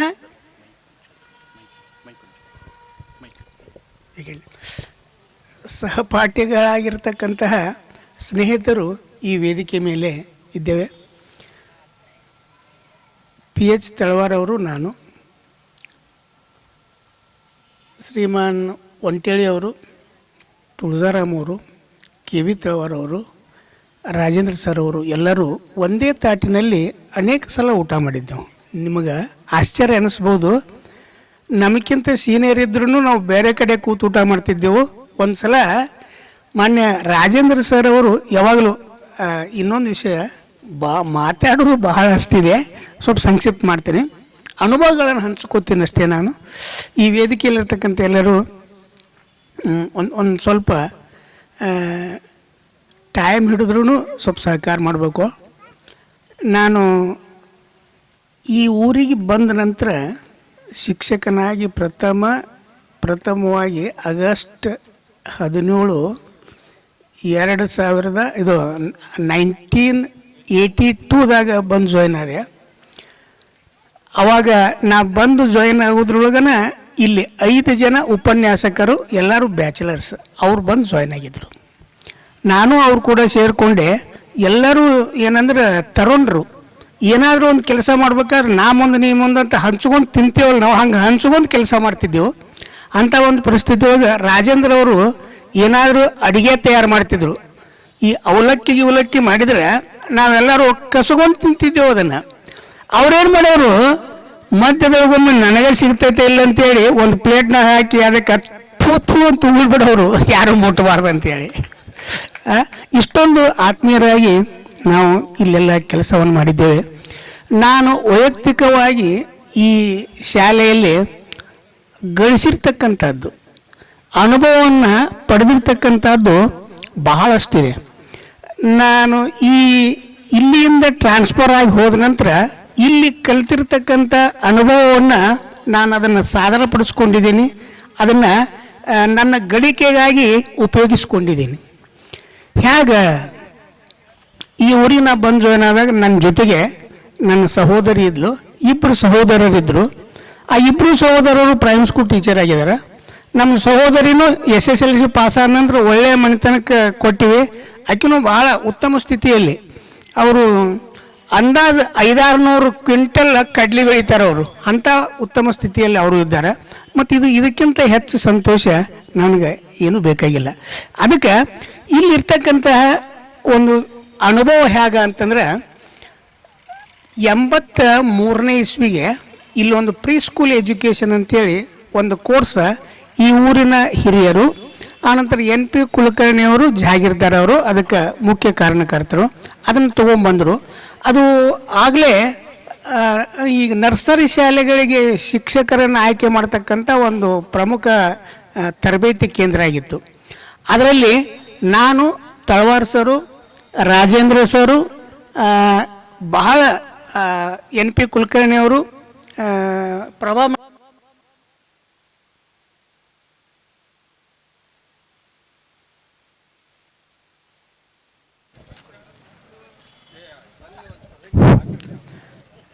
ಬಹಳ ಅದ್ಭುತವಾಗಿರ್ತಕ್ಕಂಥ ತರಬೇತಿ. ಆ ತರಬೇತಿಗೆ ಪ್ರೀ ಸ್ಕೂಲ್ ಎಜುಕೇಷನ್ ಟ್ರೈನಿಂಗ್ ಬಂದಿರತಕ್ಕಂಥ ವಿದ್ಯಾರ್ಥಿನಿಯರು ಬಹಳಷ್ಟು ಜನ ಅವಾಗ ನೌಕರಿನೂ ಪಡ್ಕೊಂಡ್ರು, ಅಷ್ಟೇ ಪ್ರೀತಿಯಿಂದ ನಮ್ಮನ್ನು ಕಾಡಿಸ್ತಿದ್ರು. ಅದು ಒಂದು ಅನುಭವದಿಂದ ಅದೇ ಸಂದರ್ಭದೊಳಗೆ PH ತಳವಾರ್ ಅವರು, ಗೂಗಲ್ ಸರ್ ನೀವು ಬರೀ BSc B.Ed ಅದಿರಿ, ನಾ M.Ed ಮಾಡೀನಿ, ಆ M.Ed ನೋಟ್ಸ್ ಕೊಡ್ತೀನಿ, M.Ed ಮಾಡಿಬಿಡ್ರಿ ಅಂತ. ಅವರು ಬರೀ ನೋಟ್ಸ್ ಕೊಟ್ಟದ್ದಷ್ಟೇ. ಧಾರವಾಡ ಯೂನಿವರ್ಸಿಟಿಯಿಂದ ರೆಗ್ಯುಲರ್ ಆಗಿ M.Ed ಪಾಸ್ ಮಾಡಿಕೊಂಡೆ ನಾನು. ಮತ್ತು ಇದಕ್ಕಿಂತ ಹೆಚ್ಚಿಗೆ ನನಗೇನು ಬೇಕು. ಆ ನಂತರ MA ಮಾಡಿಕೊಂಡೆ ನಾನು. ಅದಕ್ಕೆ NP ಕುಲಕರ್ಣಿಯವರು, ನೀವು ಮಾಡಿರಿ, ಏನಾದರೂ ಓದ್ಬೇಕಂತಂದ್ರೆ ನೀವು ಮನಸ್ಸು ಮಾಡಿದ್ರೆ ಆಗ್ತದೆ ಅಂತೇಳಿ MAನೂ ಪಾಸ್ ಮಾಡಿಕೊಂಡೆ ನಾನು. ಆ ನಂತರ ನಾನು ಸೈನ್ಸ್ ಬಿಟ್ಟೆ, ಆರ್ಟ್ಸ್ ಕಡೆ ಒಲವು. ಅಷ್ಟೊತ್ತಿಗೆ 1991 ಇಲ್ಲಿಂದ ಟ್ರಾನ್ಸ್ಫರ್ ಆಗಿ ಇಲ್ಕಲ್ಗೆ ಹೋದೆ. ನಾನು ಸ್ಕೂಲ್ನಾಗ ವಿಶೇಷವಾಗಿ ವಿದ್ಯಾರ್ಥಿಗಳಿಗೆ ಬೋಧನೆ ಮಾಡೋದು ಮರುದಿವಸ ನಿನ್ನೆ ದಿವಸ ಹೇಳಿರ್ತಕ್ಕಂಥದ್ದನ್ನು ಪ್ರಶ್ನೆ ಮಾಡ್ತಿದ್ದೆ. ಇಲ್ಲಿ ಕೆಲವೊಂದು ವಿದ್ಯಾರ್ಥಿಗಳು ಹೇಗಿದ್ರು ಅಂತಂದ್ರೆ, ನಿನ್ನೆ ಹೇಳಿದ್ದನ್ನು ಸರ್ ಕೇಳ್ತಾರ, ಶಾಲೆಗೆ ಲೇಟಾಗಿ ಬರೋದು, ಕ್ಲಾಸ್ ರೂಮ್ನ್ಯಾಗ ಹೊರಗಡೆ ನಿಂತು ಆ ಪ್ರಶ್ನೆಗಳ ಸುರಿಮಳೆ ಮುಗಿದ ನಂತರ ಮೇ ಕಮ್ಮಿನ ಅಂತ ಬರೋದು, ಅಂಥ ವಿದ್ಯಾರ್ಥಿಗಳು ಒಂದು ಸ್ವಲ್ಪ ಜನ ಇದ್ದರು. ಅದಕ್ಕೆ ಇಲ್ಲಿ ನಾ ಕಲ್ತಿರ್ತಕ್ಕಂಥ ಅನುಭವದ ಮೇಲೆ ನಾನು ಇಲ್ಲಿಂದ ಹೊರಗಡೆ ಹೋದನಂತ 1-2 ಅನುಭವ ಹೇಳ್ತೀನಿ. ನಾನು ಇಳಕಲ್ ಜೂನಿಯರ್ ಕಾಲೇಜ್ಗೆ ಹೋದೆ.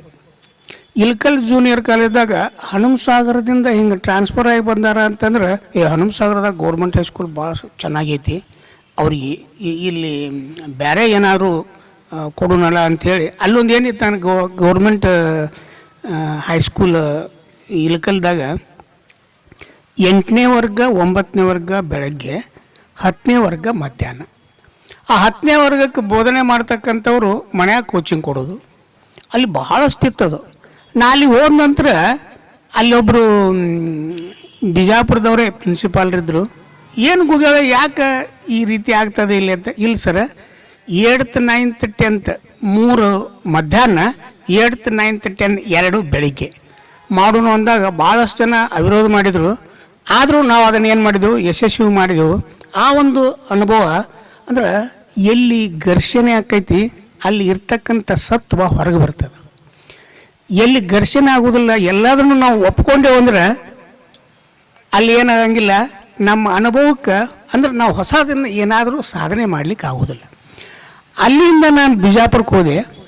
ಬಿಜಾಪುರ ಗೌರ್ಮೆಂಟ್ ಹೈಸ್ಕೂಲ್ನಾಗ ಅಲ್ಲಿ ಬಹಳಷ್ಟು ಸಂಖ್ಯೆ ABCDEF ಹೀಗಿತ್ತು. 1500 ಜನ ಮಕ್ಕಳಿದ್ರು, 45 ಜನ ಸ್ಟಾಫ್ ಇದ್ದೆವು, 19 ಜನ ಪ್ಯೂನ್ರಿದ್ರು. ಅಲ್ಲೊಂದು ಏನಪ್ಪ ಅಂದ್ರೆ, 4 ಪೀರಿಯಡ್ ನಡೆಸೋದು. 4 ಪೀರಿಯಡ್ ಆದ ನಂತರ ಆ ವಿದ್ಯಾರ್ಥಿಗಳು ಕ್ಲಾಸ್ ರೂಮಿಂದ ಹೊರಗೆ ಹೋದವರು ಹೊಳೆ ಬರ್ತಿರ್ಲಿಲ್ಲ. ಅಲ್ಲಿ ನಾವು ಹೋದ ನಂತರ ಅದು ನನಗೂ ಗೊತ್ತಿಲ್ಲ, ಈ ಹುಡುಗರು ಎದಕ್ಕೆ ಅವರು ಹೊರಗೆ ಹೋಗ್ತಾರೆ, ಅವ್ರನ್ನ ಬಂದ್ ಮಾಡಿಸೋಲ್ಲ ಅಂಥೇಳಿ ಅವ್ರನ್ನ ಬಂದ್ ಮಾಡಿಸಿದೆವು. ಬಂದ್ ಮಾಡಿಸಿದ್ದಕ್ಕೆ ಇಲ್ಲ ಈ ಸಲ ಒಂದು ಇಲೆಕ್ಷನ್ ಮಾಡೋಣ ಅಂತ NGO ಇಲೆಕ್ಷನ್ ಮಾಡಿದೆವು. ಅಲ್ಲೊಂದು NGO ಇಲೆಕ್ಷನ್ಕ್ಕೆ ನನಗೆ ಅವಿರೋಧವಾಗಿ ಆಯ್ಕೆ ಮಾಡ್ಬೇಕಂತ ಉಳಿದವರು ಅಂದರು. ಆದರೆ ಅಲ್ಲಿ ಇರ್ತಕ್ಕಂಥ ಕೆಲವರು ಅವಿರೋಧ ಮಾಡೋಂಗಿಲ್ಲ, ಅದಕ್ಕೆ ಇಲೆಕ್ಷನ್ನ ಮಾಡೋದಂದ್ರು ಅವರು. ಆ ಇಲೆಕ್ಷನ್ ಮಾಡೋದು ಹೇಗೆ ಅಂತಂದ್ರೆ ಜೂನಿಯರ್ ಕಾಲೇಜವ್ರನ್ನ ಒಬ್ಬರನ್ನ ನಿಂದಿಸಿದ್ರು. ಅವ್ರಿಗೆ ಗೊತ್ತಾಯ್ತು ಜೂನಿಯರ್ ಕಾಲೇಜ್ದವ್ರಿಗೆ ಇದು ಭಾಳ ವಿಕೋಪಕ್ಕೆ ಹೋಗ್ತದೆ, ಇಲ್ಲ ಅವಿರೋಧ ಮಾಡೋಣ ಅಂತ ಅವಿರೋಧ ಮಾಡಿದರು. ಹೀಗೆ ಆ ಗೌರ್ಮೆಂಟ್ ಹೈಸ್ಕೂಲ್ನಾಗ ನಾನು ಬೋಧನೆ ಮಾಡೋದ್ರ ಜೊತೆಗೆ ಒಂದು ಸ್ಪೆಷಲ್ ಕ್ಲಾಸ್ ಟ್ಯೂಷನ್ ಮಾಡ್ತಿದ್ದೆ. ನಾನು ನೆನಪು ಮಾಡ್ಕೋತೀನಿ, ನಾನು ಒಂದು ಕ್ಲಾಸ್ ಟ್ಯೂಷನ್ ಮಾಡ್ತಿದ್ದೆ. ಆ ಟ್ಯೂಷನ್ ಮಾಡ್ತಕ್ಕಂಥ ವಿದ್ಯಾರ್ಥಿಗಳು ನಮ್ಮ ಶಿಕ್ಷಕರ ಮಕ್ಕಳಾಗಿದ್ದರು. ಅವ್ರನ್ನ ಬ್ಯಾಡ್ ಅಂದ್ರೂ ಏನು ಮಾಡ್ತಿದ್ರು, ಗೂಗಲ್ ಸರ್ ಅದರ ಅವ್ರ ಮನೆಗೆ ನಡ್ರಿ ಅಂತೇಳಿ ನಮ್ಮ ಮನೆಗೆ ಬಂದು ಮುಂಜಾನೆ ತಂದು ಕೂಡಿಸ್ಬಿಡೋರು. ಅವರೆಲ್ಲ ನಮ್ಮ ಸ್ಟಾಫ್ನವರೇ ಆಗಿದ್ರು.